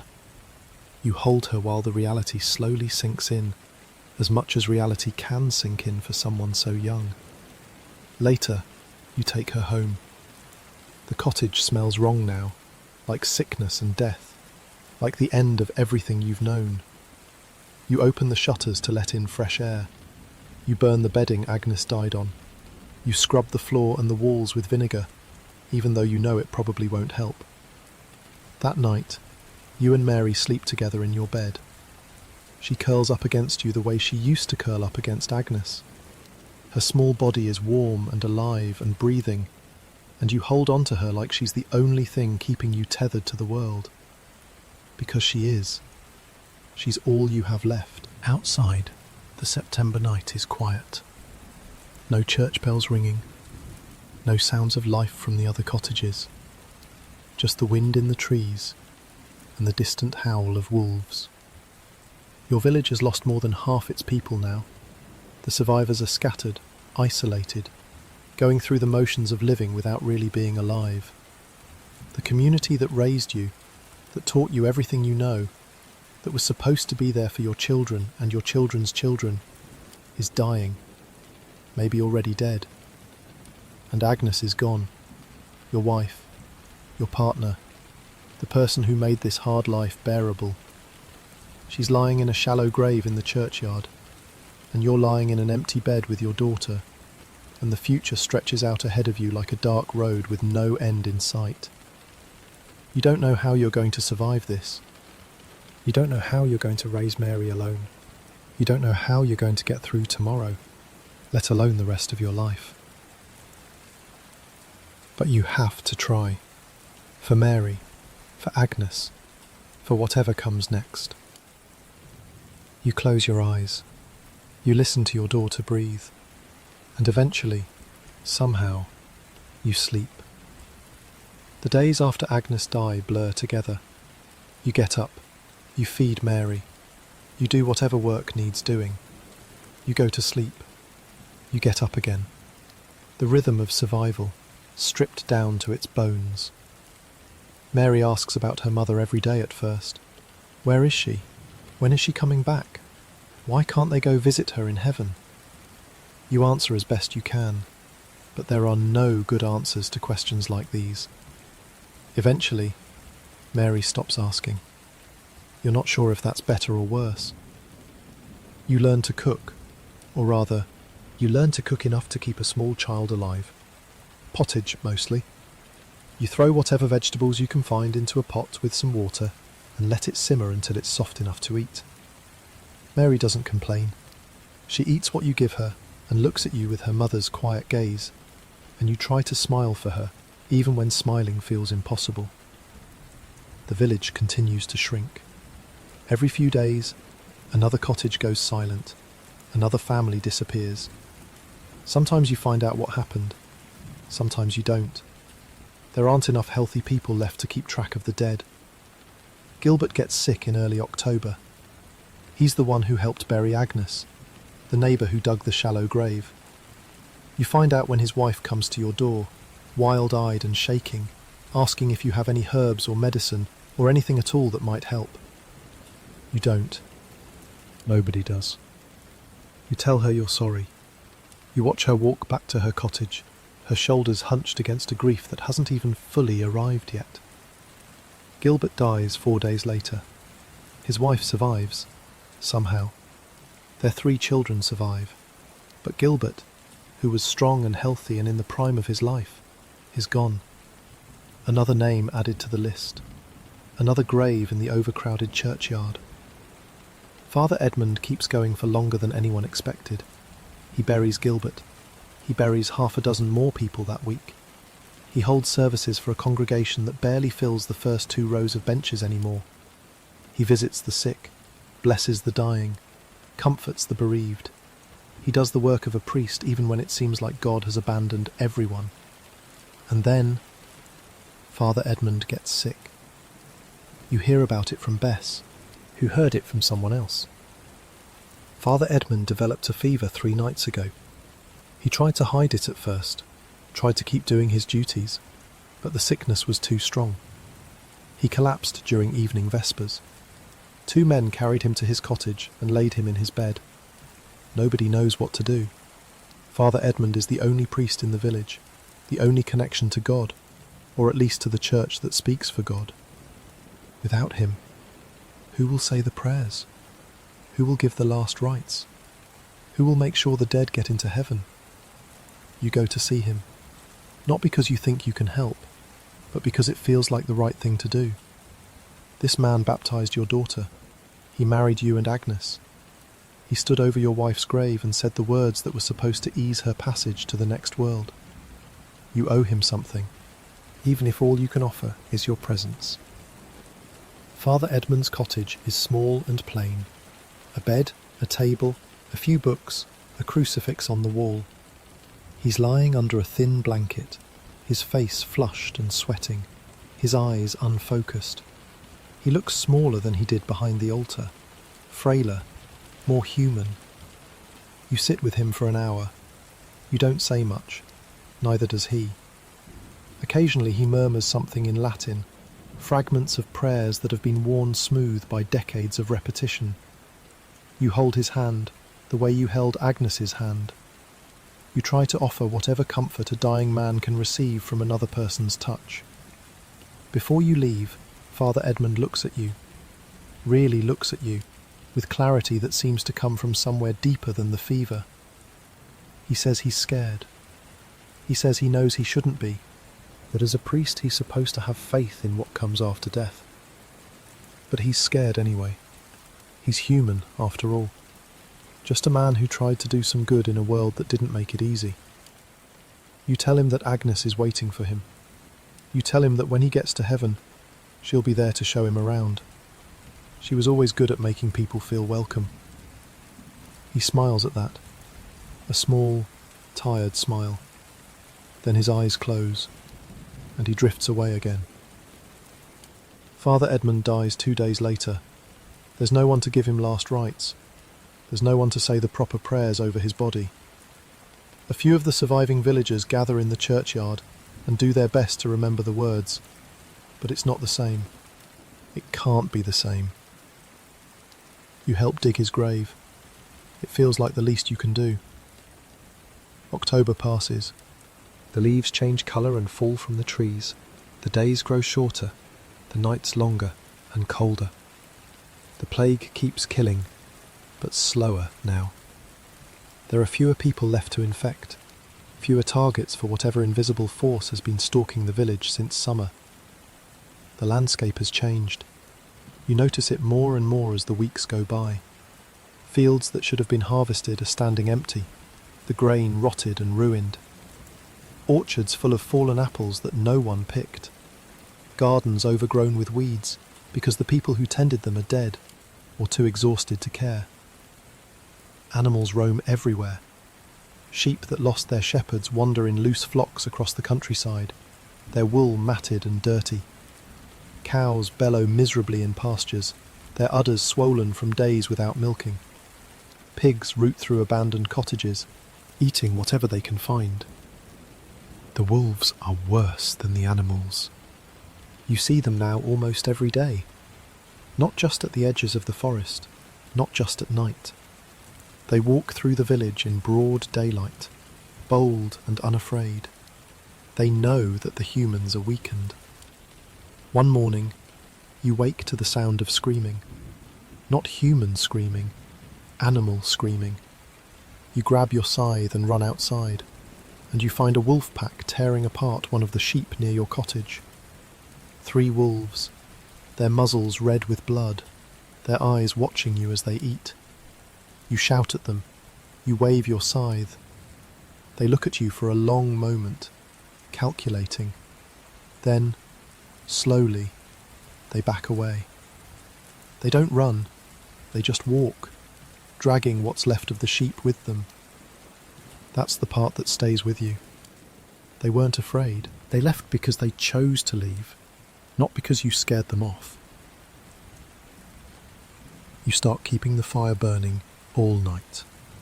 You start blocking the door with heavy furniture. These are not thoughts you ever expected to have. But here you are, trying to figure out how to survive things that shouldn't be survivable. November comes. The first frost arrives, painting the dead fields white. The plague seems to be slowing. You go entire days now without hearing about a new death. Entire days when it almost feels like the nightmare might be ending. But the damage has been done. You walk through the village and count the occupied cottages on one hand.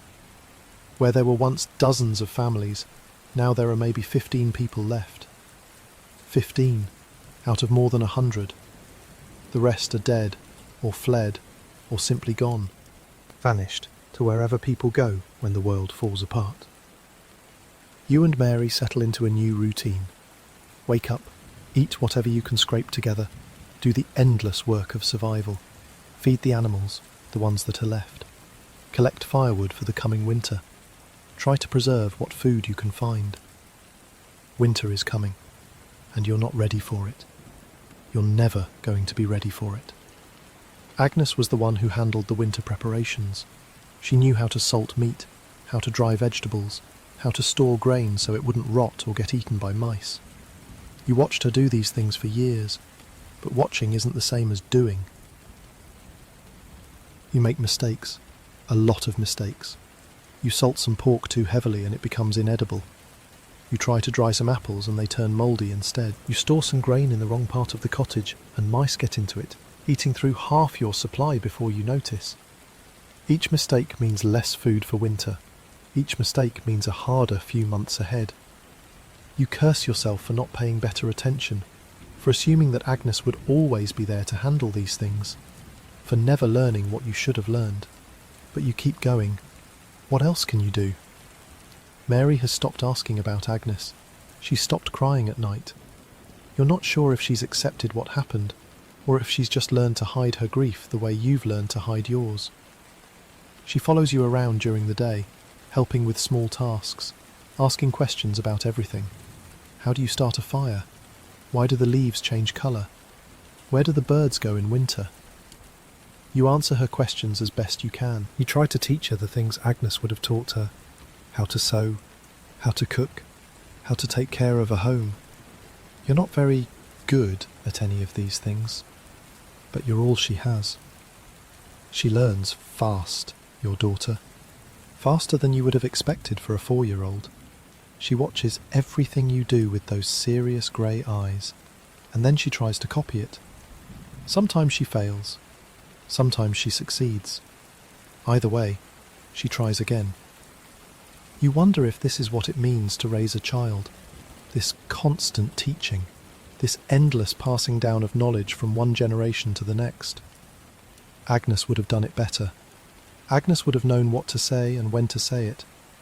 But Agnes is gone, and you're here, and you have to figure it out as you go. At night, you tell her stories. Not scary stories, not anymore. Gentle. Stories about knights and princesses and magical forests where nothing bad ever happens. She falls asleep curled against your side, her breathing slow and steady, and you stare at the ceiling and wonder if you're doing any of this right. The lord of the manor sends a man in mid-November, a tired-looking clerk on a tired-looking horse, carrying a message that the lord wants to know how many of his tenants are still alive, how much land is being worked, how much tribute he can expect come spring. You tell the clerk that the village has been gutted, that more than half the people are dead, that the fields are ruined, and there won't be any surplus to collect. The clerk writes this down in a little book, his face expressionless, and then he rides away. You never see anyone from the manor again that winter. Maybe they have bigger problems. Maybe they're dead too. You don't know, and you don't much care. The hardest part is the silence. You've lived in this village your whole life. You know the sounds of it the way you know your own heartbeat. The rhythm of daily life, the voices and footsteps and animal noises that made up the background music of existence. Now it's quiet. Too quiet. When you walk through the village, your own footsteps seem to echo off the empty cottages. When you call out a greeting, no one answers. The world has become a hollow shell, and you're rattling around inside it like a dried seed. Some nights, you sit outside after Mary has fallen asleep. You look up at the stars, the same stars that have watched over humanity since the beginning of time. You think about Agnes. You think about Father Edmund. You think about everyone you've lost. And you wonder why you're still here, why you survived when so many didn't. There's no reason for it, no logic. You weren't stronger than the people who died. You weren't better. You weren't more deserving. You just got lucky, if you can call this luck. Mary stirs in her sleep, murmuring something you can't quite hear. You go back inside and lie down beside her. Her small body is warm against the November chill. Her breathing is steady. She's alive. She's here. Maybe that's enough. Maybe that's the only meaning you're going to find in any of this. Your daughter survived. Your job now is to make sure she keeps surviving, to give her a future, even if that future looks nothing like the world you grew up in. You think about Agnes. What would she want you to do? She'd want you to be strong. She'd want you to take care of Mary. She'd want you to keep going, even when it feels impossible. So that's what you'll do, one day at a time, one foot in front of the other, until something changes, or nothing changes, or the world ends completely. Outside, the wind picks up, rattling the shutters. Somewhere in the distance, a wolf howls. Another one answers, closer than you'd like. You close your eyes, you breathe, and you wait for whatever comes next. Winter arrives in full force in December. Snow blankets the fields, covering the rotted grain and the abandoned orchards and the shallow graves in the churchyard. Everything looks clean under the snow, white and peaceful and quiet. You can almost forget what's buried underneath. The cold is brutal, worse than any winter you can remember. You and Mary spend most of your time huddled by the fire, burning through your stockpile of wood faster than you'd like. The cottage walls let in drafts that make the candles flicker. Ice forms on the inside of the shutters overnight. Food is scarce.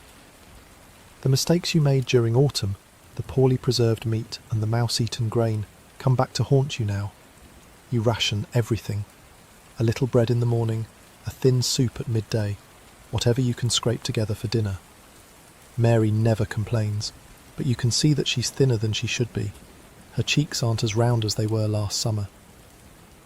You trade with the other survivors when you can, a bit of your remaining grain for some of their preserved vegetables, a few hours of labour in exchange for a jug of milk. The economy of survival, stripped down to its essentials. But you survive. That's the main thing. You survive.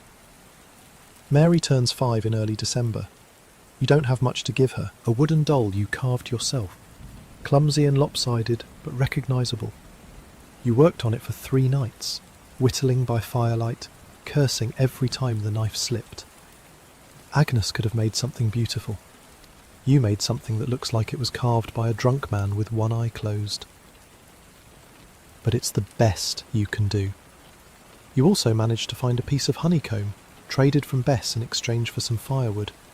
And you tell Mary a story about a princess who lived in a castle made of ice, which you make up as you go along, inventing details on the spot, watching her face to see what makes her smile. She seems happy with these small gifts. She holds the wooden doll close and gives it a name. Eleanor, she calls it, after the Queen in one of the stories you told her weeks ago. She feeds Eleanor invisible food and tucks her into bed at night and has long conversations with her when she thinks you're not listening. You watch your daughter play and feel something that might be hope, or maybe just the absence of despair. It's hard to tell the difference sometimes, but you'll take it. After the year you've had, you'll take whatever you can get. The plague stops in December too. Just stops. One day there are still people getting sick, and then there aren't. No new fevers, no new swellings, no new graves in the churchyard. The sickness has run out of victims, or decided to move on, or simply exhausted itself. Nobody knows why it stopped, any more than they knew why it started. You wait for it to come back. For weeks, you wait. Every cough makes your heart race. Every headache makes you check for swellings. Every time Mary seems tired or warm, you spend the night awake, watching her breathe, praying. But it doesn't come back. Days pass, then weeks. The snow keeps falling, the fire keeps burning, and slowly, painfully, You begin to believe that maybe the worst is really over. The survivors start to emerge from their isolation, not quickly, not confidently, but gradually, like animals coming out of their burrows after a long winter. You see your neighbours more often now. You exchange words, sometimes even smiles, though smiling still feels strange. There are so few of you left, 15 people, give or take. Where there were once more than 100, now there are 15. You could fit the entire village into a single cottage. Bess is still alive. She lost her husband and 2 children, but she's still here. Gilbert's widow is still alive, raising 3 children on her own now. Old Walter survived, somehow, despite being the oldest person in the village. A few other families, scattered among the empty cottages like the last leaves clinging to a bare tree. You start helping each other, not out of charity exactly, out of necessity.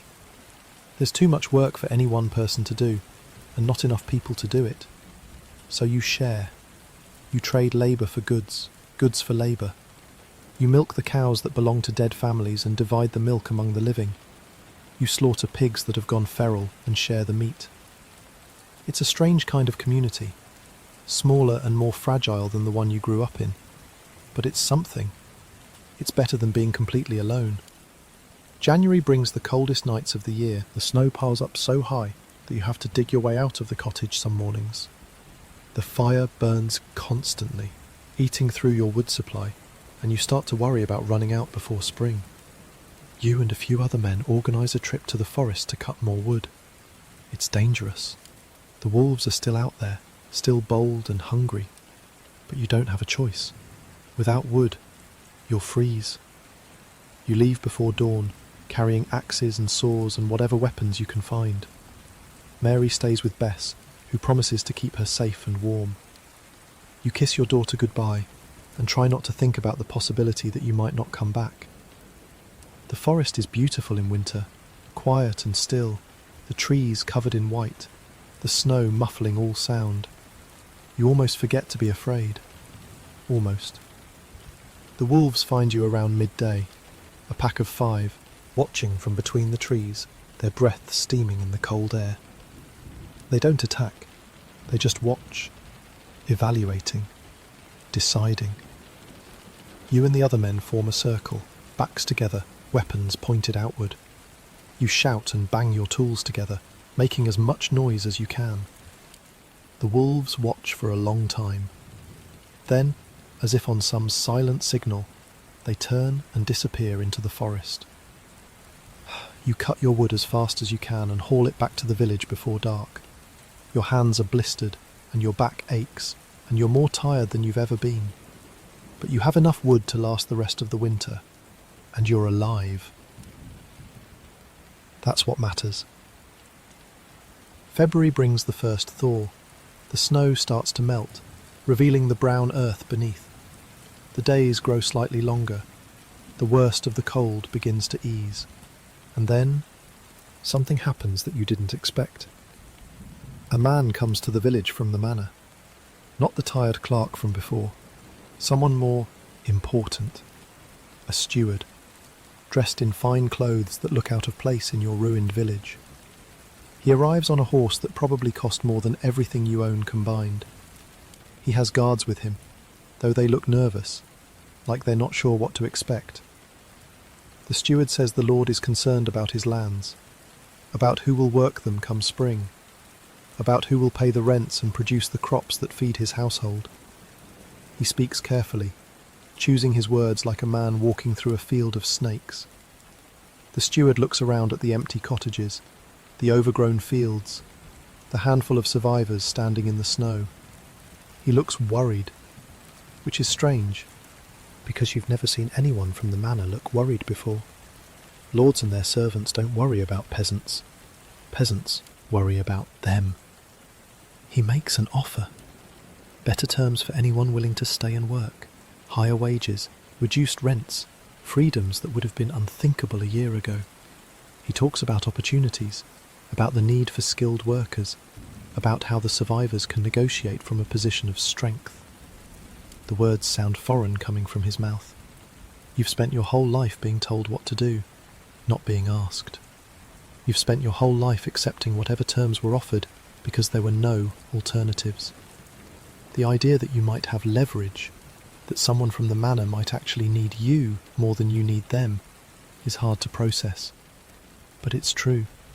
You can see it in the steward's eyes. He's scared.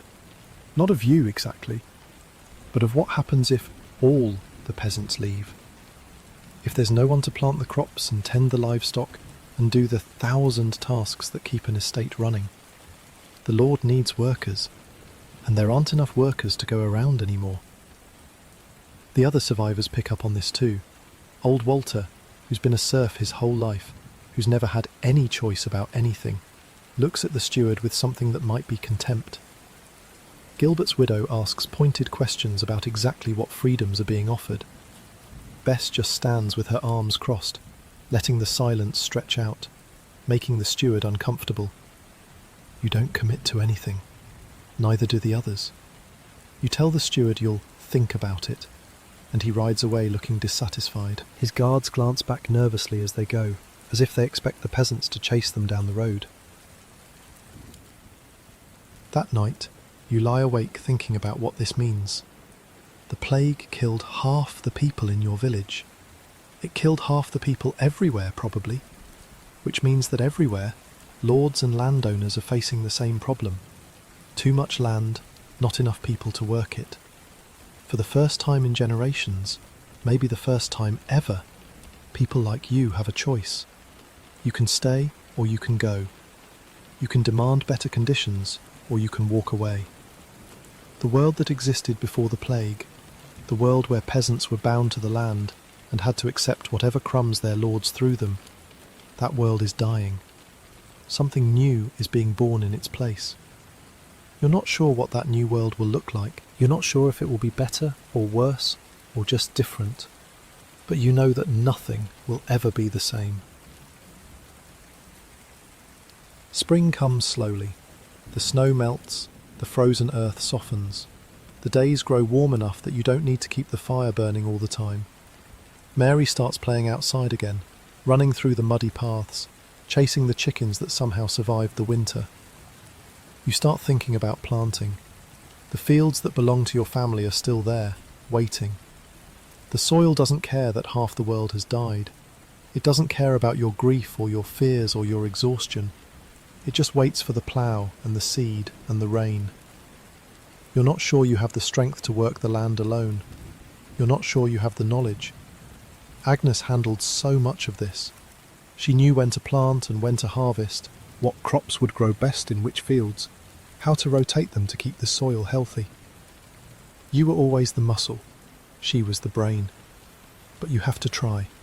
For Mary, for the future, for whatever comes next. Bess offers to help.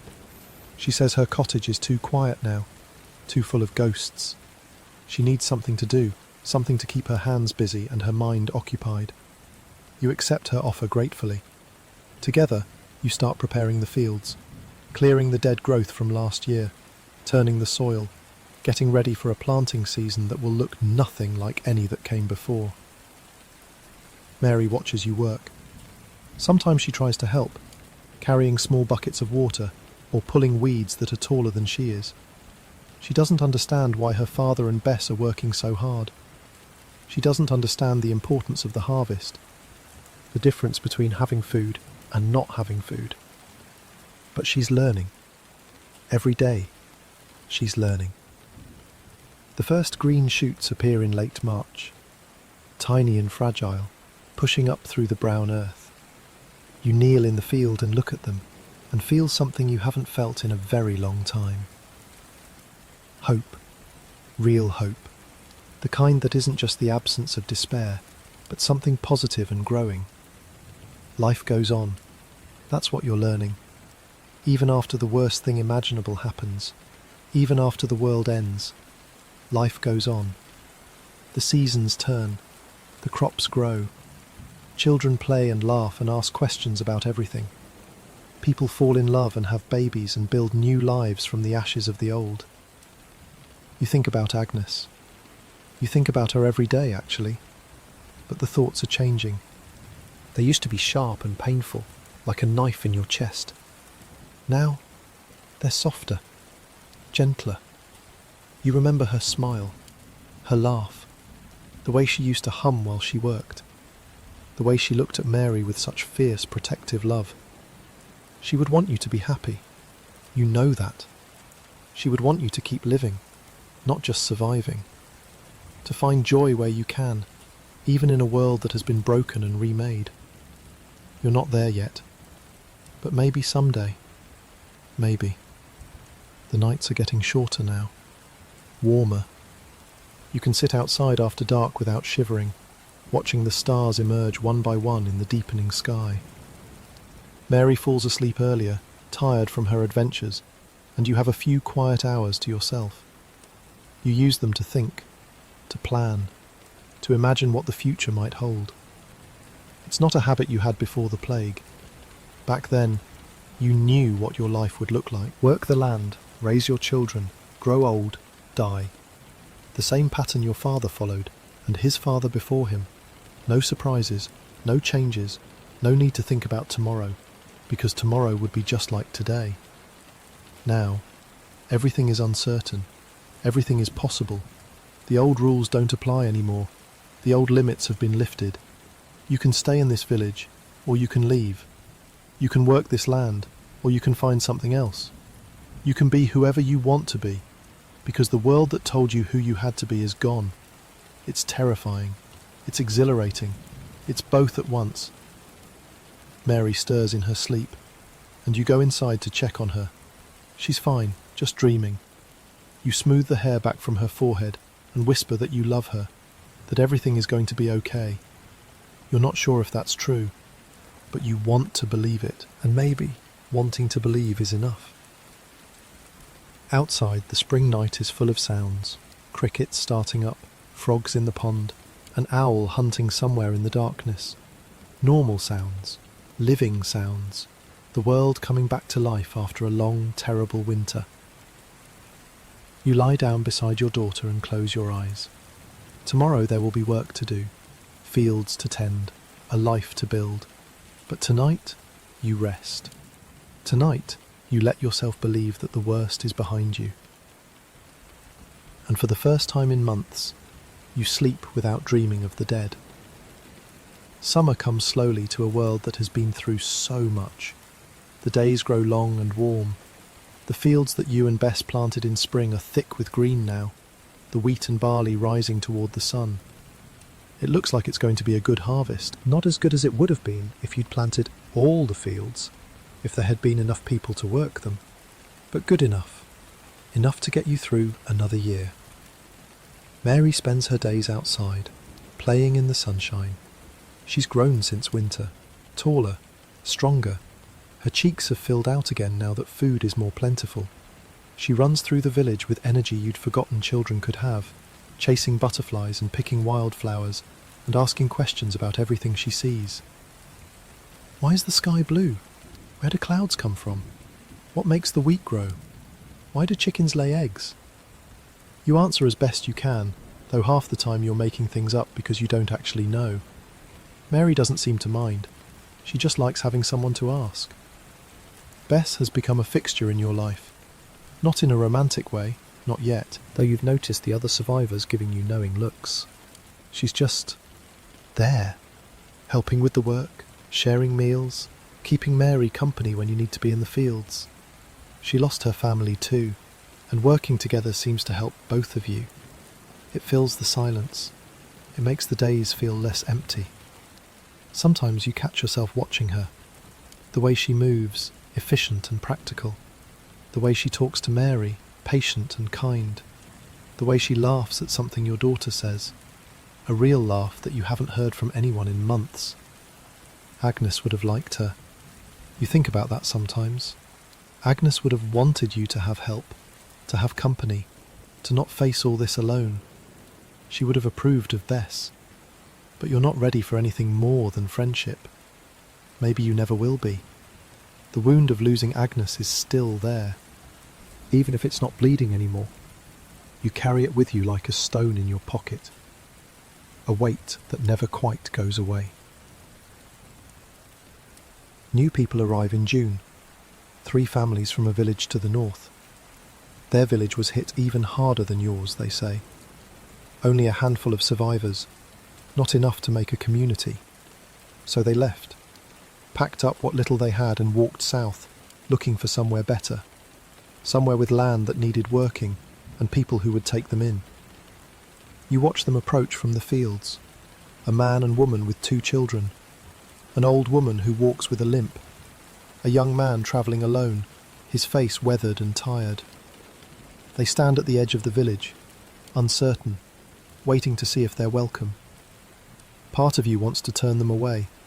These are strangers, outsiders, people you don't know and have no reason to trust. The old instincts of a world where resources were scarce and competition was fierce. But another part of you remembers what the steward said. There's more land than people now, more work than hands to do it. These strangers aren't competition, they're help. The survivors gather to discuss it. Old Walter says they should be cautious. He remembers other times when strangers came and caused trouble, though those times seem impossibly distant now. Gilbert's widow says they should be generous. She says that turning away people in need is a sin, and they've seen enough sin lately. Bess says they should remember that they were all strangers once, that their own ancestors came to this land from somewhere else. In the end, you vote to let them stay. You assign them one of the empty cottages, the one that belonged to a family that died in September. It feels strange, putting new people in a dead family's home. But the dead don't need houses anymore, and the living do. You give the newcomers some of your seed grain and show them which fields they can work. The land is good, you tell them. It will produce well if they treat it right. You welcome them into your broken little community. The newcomers are grateful. The man with the 2 children, whose name is Hugh, shakes your hand and thanks you more times than you can count. His wife, a thin woman named Marjorie, cries when she sees the cottage. She says it's been weeks since they had a roof over their heads, weeks of sleeping in barns and under hedges, not knowing where they would end up. Their children, a boy and a girl about Mary's age, are quiet and watchful. They've seen too much for children so young. But within a few days, Mary has drawn them out of their shells. You see them playing together in the fields, running and laughing, doing what children do when adults stop watching. Hugh says he'll work hard. He says he won't let you down. He says God will bless you for your kindness. You're not sure about God anymore, but you tell Hugh he's welcome, and you mean it. The steward comes back in July. He's less confident this time. Word has spread that peasants in other areas are demanding better terms, that some are leaving their lords entirely, that the old order is crumbling faster than anyone expected. He offers more than he offered before. Lower rents, longer leases, the right to leave if you find better opportunities elsewhere.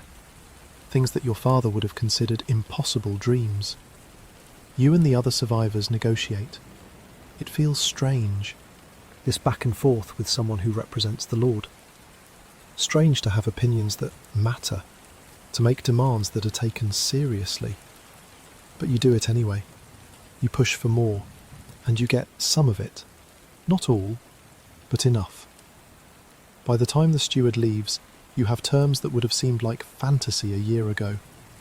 You're still bound to the land in some ways, still obligated to the Lord in others, but the chains are looser now. The future is more open.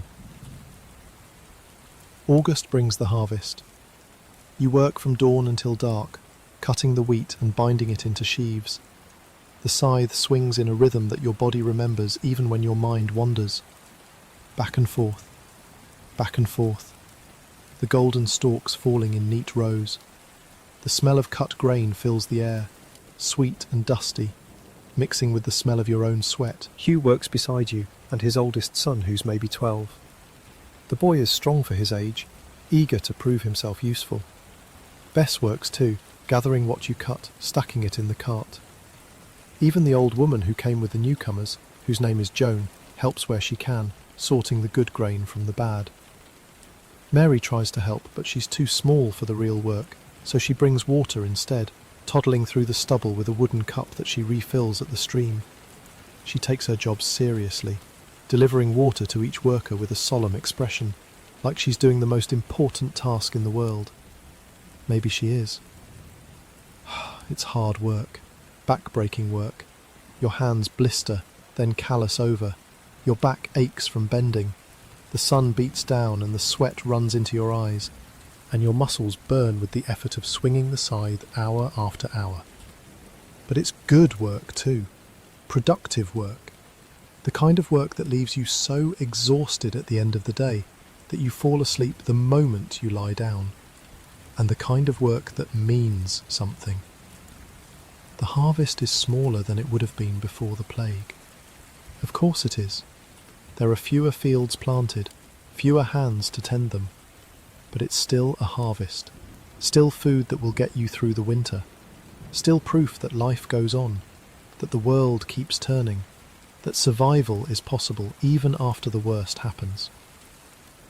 You watch the grain pile up in the barn and feel something you haven't felt in a long time: satisfaction, pride, the simple pleasure of work well done.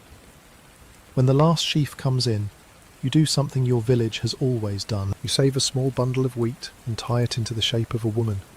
The corn dolly, they call it, a symbol of the harvest spirit, meant to be kept through the winter and ploughed back into the field come spring. It's an old tradition, older than the church probably, and Father John would say it's pagan nonsense. But you do it anyway. After everything that's happened, you'll take whatever luck you can get. Mary celebrates the harvest in her own way. She makes crowns out of wheat stalks and places them on everyone's heads. She dances around the barn, singing songs that she invents on the spot, her voice high and clear in the August evening. She makes you all laugh, which feels like a miracle. Children are resilient. That's what you're learning. They bend where adults break. They forget what adults remember. Mary still asks about her mother sometimes, still cries on the bad nights. But she's also learning to be happy again, learning to find joy in small things, learning to live. You wish you could do the same. September marks 1 year since Agnes died. You don't know the exact date, lost track somewhere in the blur of those terrible weeks, but it was around this time. You go to her grave on a clear morning, while Mary is still asleep, and you sit in the grass and talk to her. You tell her about Mary, about how tall she's gotten, how many words she knows now, how she's learning to sew with Bess's help. You tell her about the harvest, about the newcomers, about the strange new world that's emerging from the ashes of the old one. You tell her you miss her, that you'll always miss her, that there's a hole in your life where she used to be, and it will never be completely filled. But you also tell her that you're okay, that Mary is okay, that you're going to make it. You hope she can hear you. You hope she's somewhere peaceful, somewhere without pain or fear. You hope she's proud of you, of the way you've carried on, of the father you're trying to be. When you get back to the cottage, Mary is awake. Bess has made breakfast. They're sitting at the table, laughing about something, and when you come through the door, they look up at you with such warmth that it almost breaks you. This is your life now, this small, fragile, precious thing, built from the wreckage of what came before. The autumn evenings are gentle. The heat of summer fades into something softer. The leaves begin to turn, gold and red and orange, painting the world in colours that seem almost too beautiful after everything you've been through. You sit outside after dinner sometimes, watching the sun go down. Mary curls up in your lap, drowsy from the day, her weight warm and reassuring against your chest. Bess sits nearby, mending clothes or shelling beans, the two of you talking quietly about nothing in particular. These are good moments, small, ordinary, easily overlooked. But you've learned not to overlook them anymore. You've learned that small moments are all anyone ever really has. The plague taught you that, The plague taught everyone that. Nothing is permanent, nothing is guaranteed. The world can change in an instant, can end in an instant, and all you can do is hold on to what you have while you have it. So you hold on to Mary, to this life you're building, to the hope that tomorrow will be better than today. New travellers pass through the village occasionally, merchants looking for trade, pilgrims on their way to some distant shrine, people just wandering, trying to find their place in a world that doesn't make sense anymore. They bring news from other places, stories of villages wiped out entirely, stories of cities that lost 2/3 of their population, stories of lords who died alongside their peasants, of great houses fallen, of fortunes destroyed. The plague didn't discriminate, it took rich and poor alike. But they also bring news of recovery, of fields being planted again, of markets reopening, of life slowly, painfully, returning to something like normal. The world is healing, they say. It will never be what it was, but it's healing. You believe them. You have to believe them. Mary falls asleep in your arms as the stars come out. You carry her inside and lay her in bed, tucking the blanket around her small body, watching her breathe for a moment before you leave. Bess is still outside when you come back. She's looking up at the sky, at the stars wheeling overhead, the same stars that have watched humanity struggle and suffer and survive for thousands of years.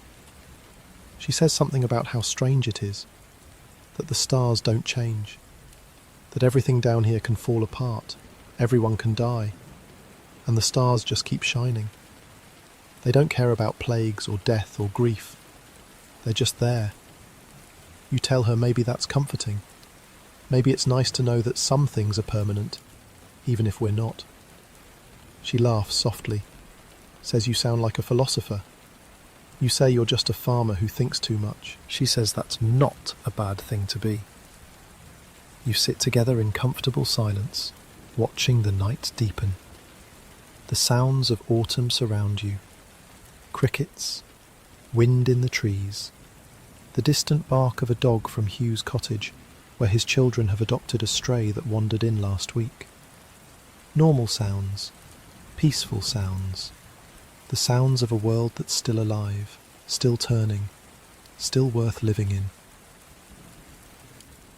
You think about everything that's happened, the plague, the death, the fear and grief and despair, the long winter when survival seemed impossible, the spring when hope returned, the summer when you proved you could go on.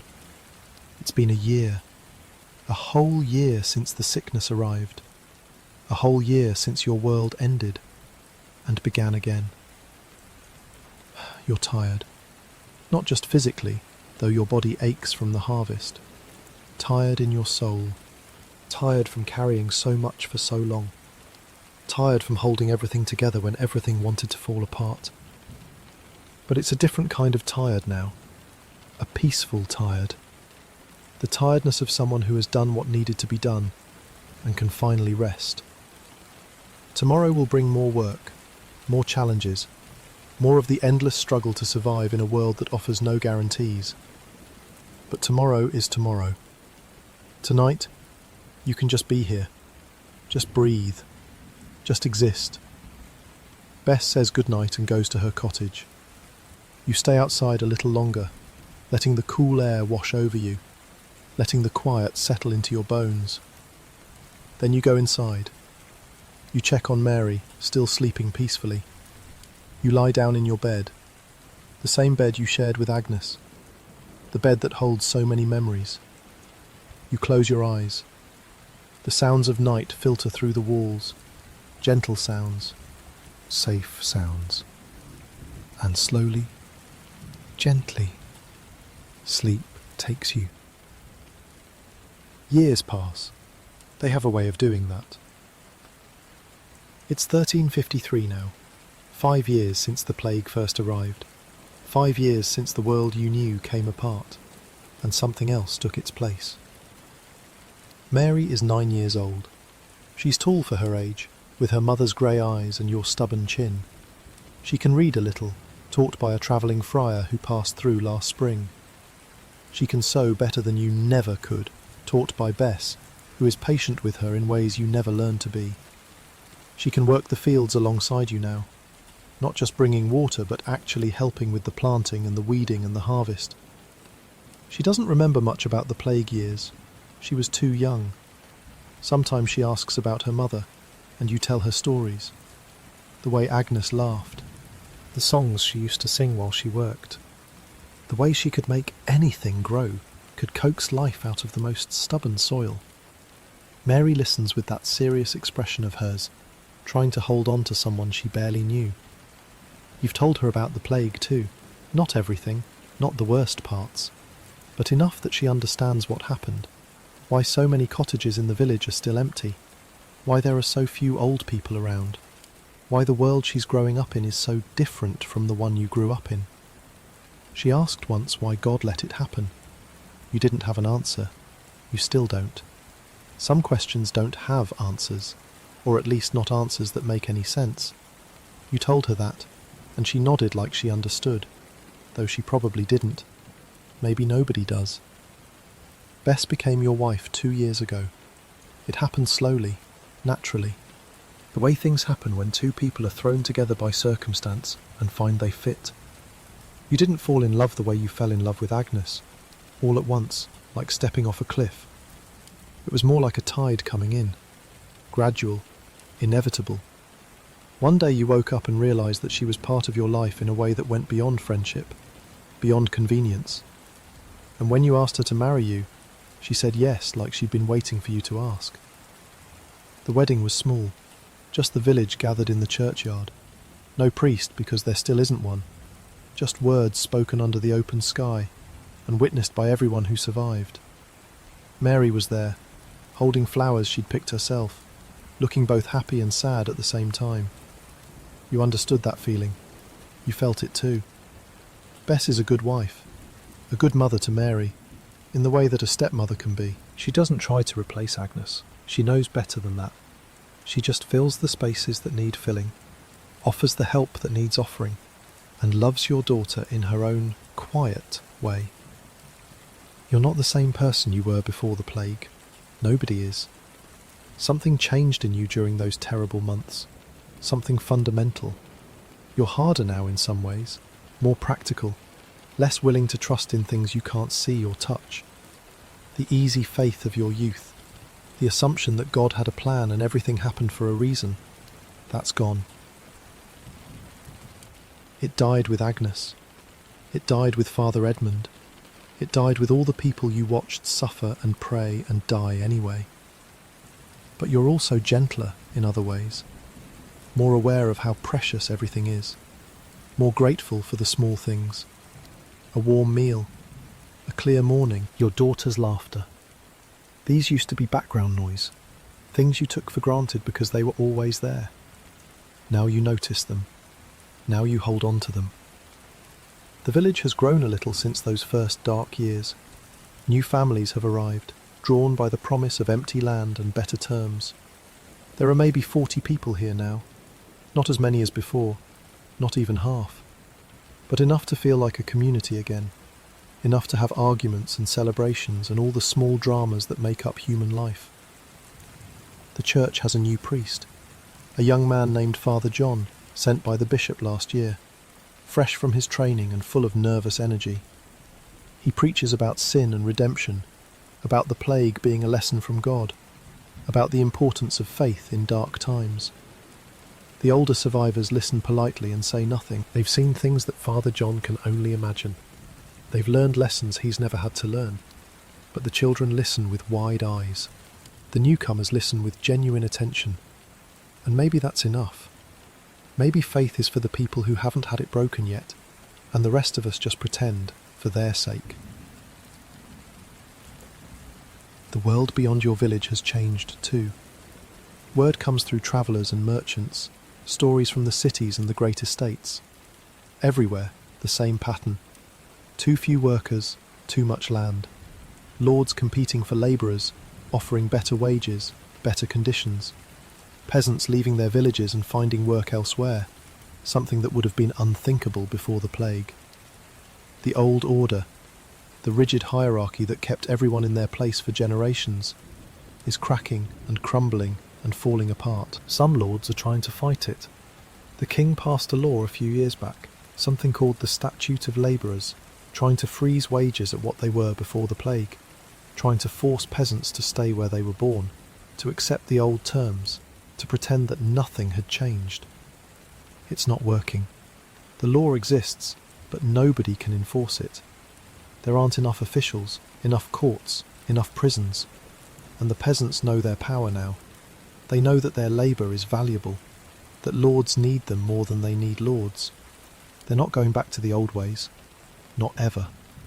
You've benefited from this, in your small way. The terms you negotiated with the steward have held. Your rent is lower than your father's was. Your obligations are lighter.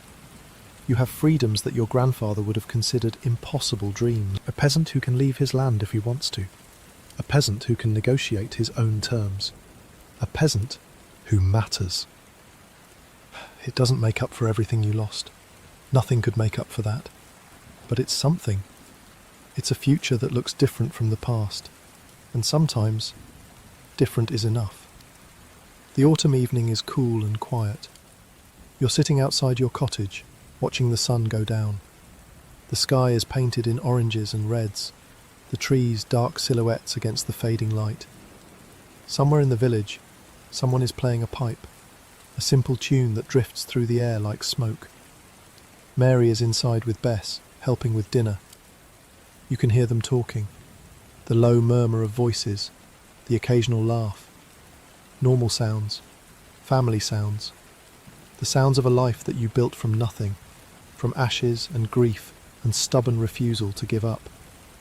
You think about Agnes. You still think about her every day, though the thoughts are softer now, more like memories than wounds. You can remember her face without crying. You can say her name without your voice breaking. She's part of you still, will always be part of you. But she doesn't hurt the way she used to. You hope she would be proud of you, proud of the father you've become, the husband, the man. Proud of the way you kept going when giving up would have been so much easier. Proud of Mary, who's growing up strong and curious and kind. You think she would be. The world that existed before the plague is gone, really gone, in ways that go beyond the death toll. The confidence of that era, the sense that civilization was solid and permanent and protected by God himself, that's been shattered. People are more cynical now, more questioning, more aware of how quickly everything can fall apart. You see it in the art that travelling merchants bring through, paintings and carvings that would have been unthinkable before, skeletons dancing with kings and popes and peasants, the dance of death, they call it. A reminder that death comes for everyone, rich and poor alike, that no one escapes, that the grave is the great equalizer. Before the plague, people didn't think about death this way. Or maybe they did, but they didn't dwell on it. Now it's everywhere, carved into church walls, painted on tavern signs, sung in children's songs that make you shudder when you hear them. The whole world has become obsessed with dying, with the certainty that everything ends, that nothing lasts.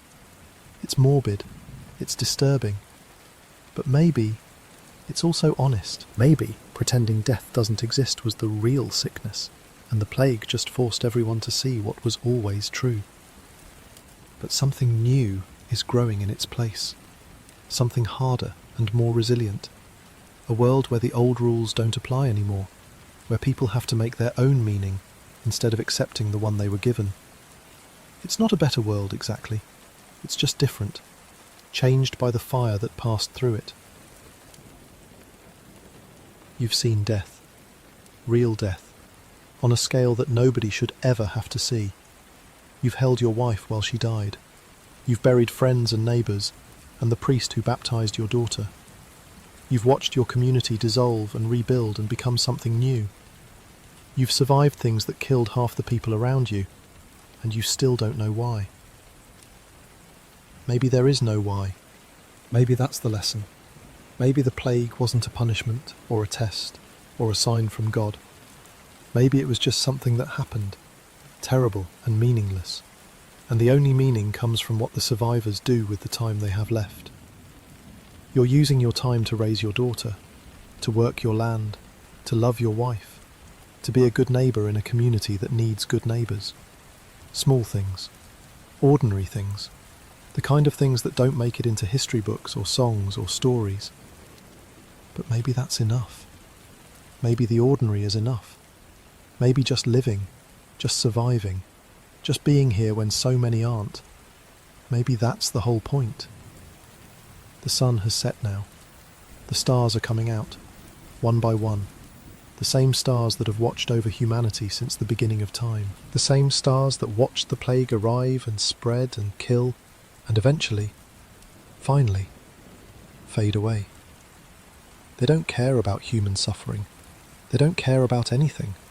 They're just there, eternal and indifferent, beautiful and cold. But you care. The people in your village care. Your daughter cares, even if she's too young to understand what she cares about. That's something. That's not nothing. Bess calls you inside for dinner. You stand up, stretch your aching back, and take one last look at the night sky. So much has been lost. So much has changed. The world will never be what it was before the plague, and the people who survived will carry the scars for the rest of their lives. Some scars are visible, most aren't, but they're all there, written into the fabric of who you are. And yet, here you are, still breathing, still living, still finding reasons to get up in the morning and do the work that needs doing, still holding on to the people you love and being held by them in return. That's what survival looks like, you've learned. Not triumph, not victory, just continuing, just going on, just refusing to let the darkness win, even when the darkness seems overwhelming, especially then. You go inside. The cottage is warm, lit by firelight. Mary is setting the table, her movements careful and precise. Bess is stirring something in the pot, something that smells like home. They both look up when you enter, and you see the same thing in their eyes that you feel in your chest. Love. Simple and complicated and necessary. The thing that kept you alive when everything else was trying to kill you. You sit down at the table. Bess serves the food. Mary chatters about her day, about the butterfly she saw, about the songs she's learning, about the dreams she had last night. You listen and nod and ask questions and feel, for this moment at least, like everything is going to be okay. Maybe it will be. Maybe it won't. You've learned not to count on anything, not to assume that tomorrow will look like today. The plague taught you that. Life taught you that. But you've also learned that uncertainty isn't the same as despair, that not knowing what's coming doesn't mean you can't hope for something good. So you hope. Quietly, carefully, like tending a small flame in a big wind. You hope that Mary will grow up healthy and happy. You hope that Bess will stay by your side. You hope that the community you've helped rebuild will continue to grow and thrive. You hope that the worst is really behind you, and if it's not, if something else comes, another plague or a famine or a war, or any of the 1,000 disasters that can strike without warning, you'll face it. You'll survive it if you can. You'll help others survive it. You'll do what humans have always done when the world falls apart. You'll keep going. The fire crackles in the hearth. The food is warm and filling. Mary's voice rises and falls, telling some story about a frog she found by the stream. Bess laughs at something your daughter says, and you find yourself laughing too. A real laugh that comes from somewhere deep inside. This is your life now. This moment. This meal. These people. This is what you fought for. What you survived for. What you're still living for. It's enough. It's more than enough. It's everything. Later, After the food is eaten and the dishes are cleared and Mary has been tucked into bed, you and Bess sit by the fire, not talking, just being together. The flames throw dancing shadows on the walls, and the wind whispers against the shutters, and somewhere outside an owl calls into the darkness. Peaceful sounds, safe sounds, the sounds of a world that has survived the worst and come out the other side. You wonder sometimes if anyone will remember. 100 years from now, 200, will anyone know what happened here?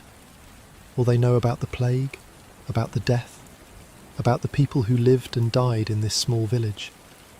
Or will it all be forgotten, just another tragedy swallowed by time? Maybe it doesn't matter. Maybe the point isn't being remembered. Maybe the point is just living, just being here, in this moment, breathing and loving and surviving. The dead don't need monuments. They need the living to keep going, to build something worth having, to make sure their suffering meant something. You're doing that, or trying to anyway. Every day you get up and work and take care of your daughter and love your wife.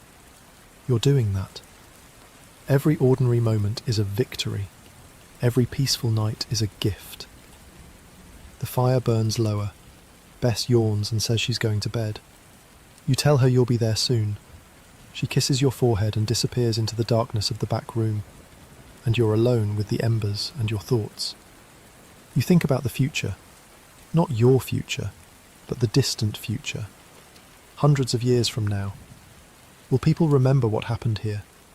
Will they know about the plague, about the death, about the way entire villages vanished in a matter of weeks? Maybe they'll read about it in books.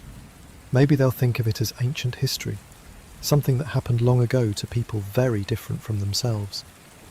Maybe they'll feel safe in their distance, protected by the centuries between then and now. But here's the thing about plagues. They come back. Not the same plague, maybe, but something.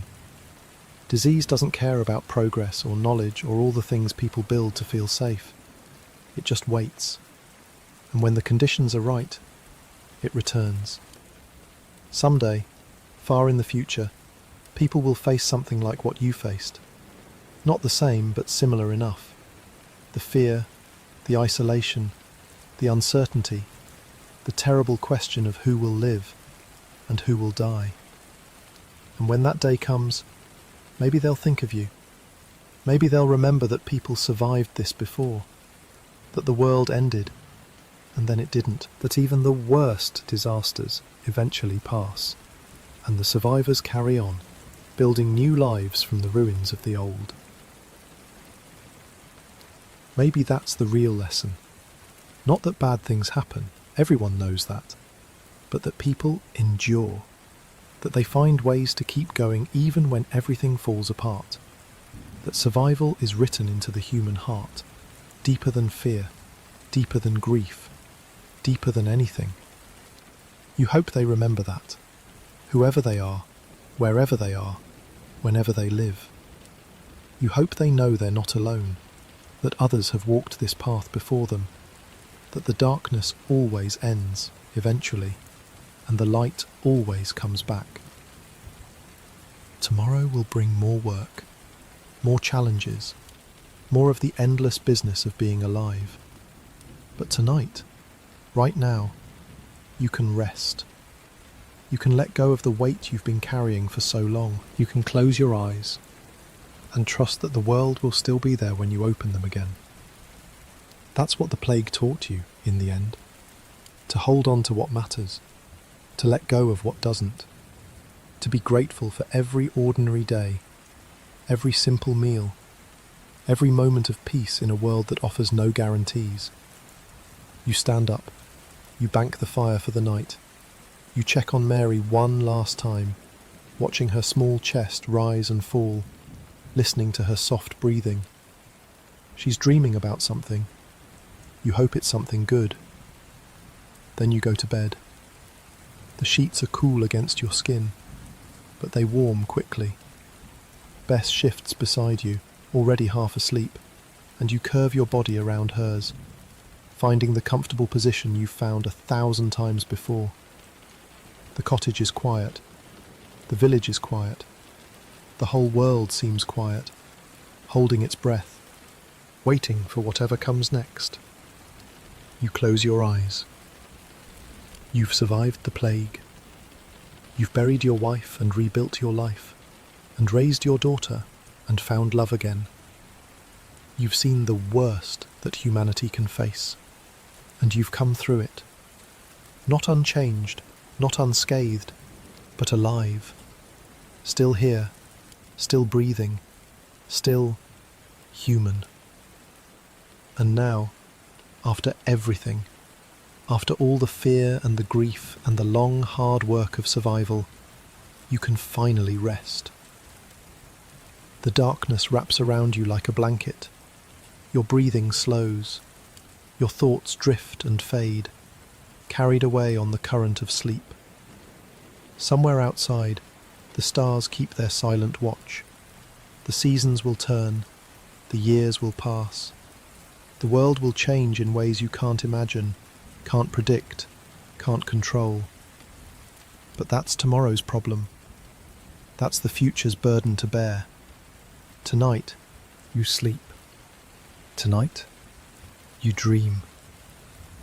Tonight you let go of everything and trust that the morning will come, the way it always has, the way it always will. And as consciousness fades and the soft dark takes you, there's one last thought, gentle as a whisper, warm as a fire on a cold night. You made it. You survived. And that's enough. That's always been enough. Sleep now. Rest. Let the story end, and the peace begin. Tomorrow the sun will rise, and life will continue, and the world will keep turning the way it's turned for 1,000 years, and will turn for 1,000 more. But for now, just for now, there's only this. Only the quiet. Only the dark.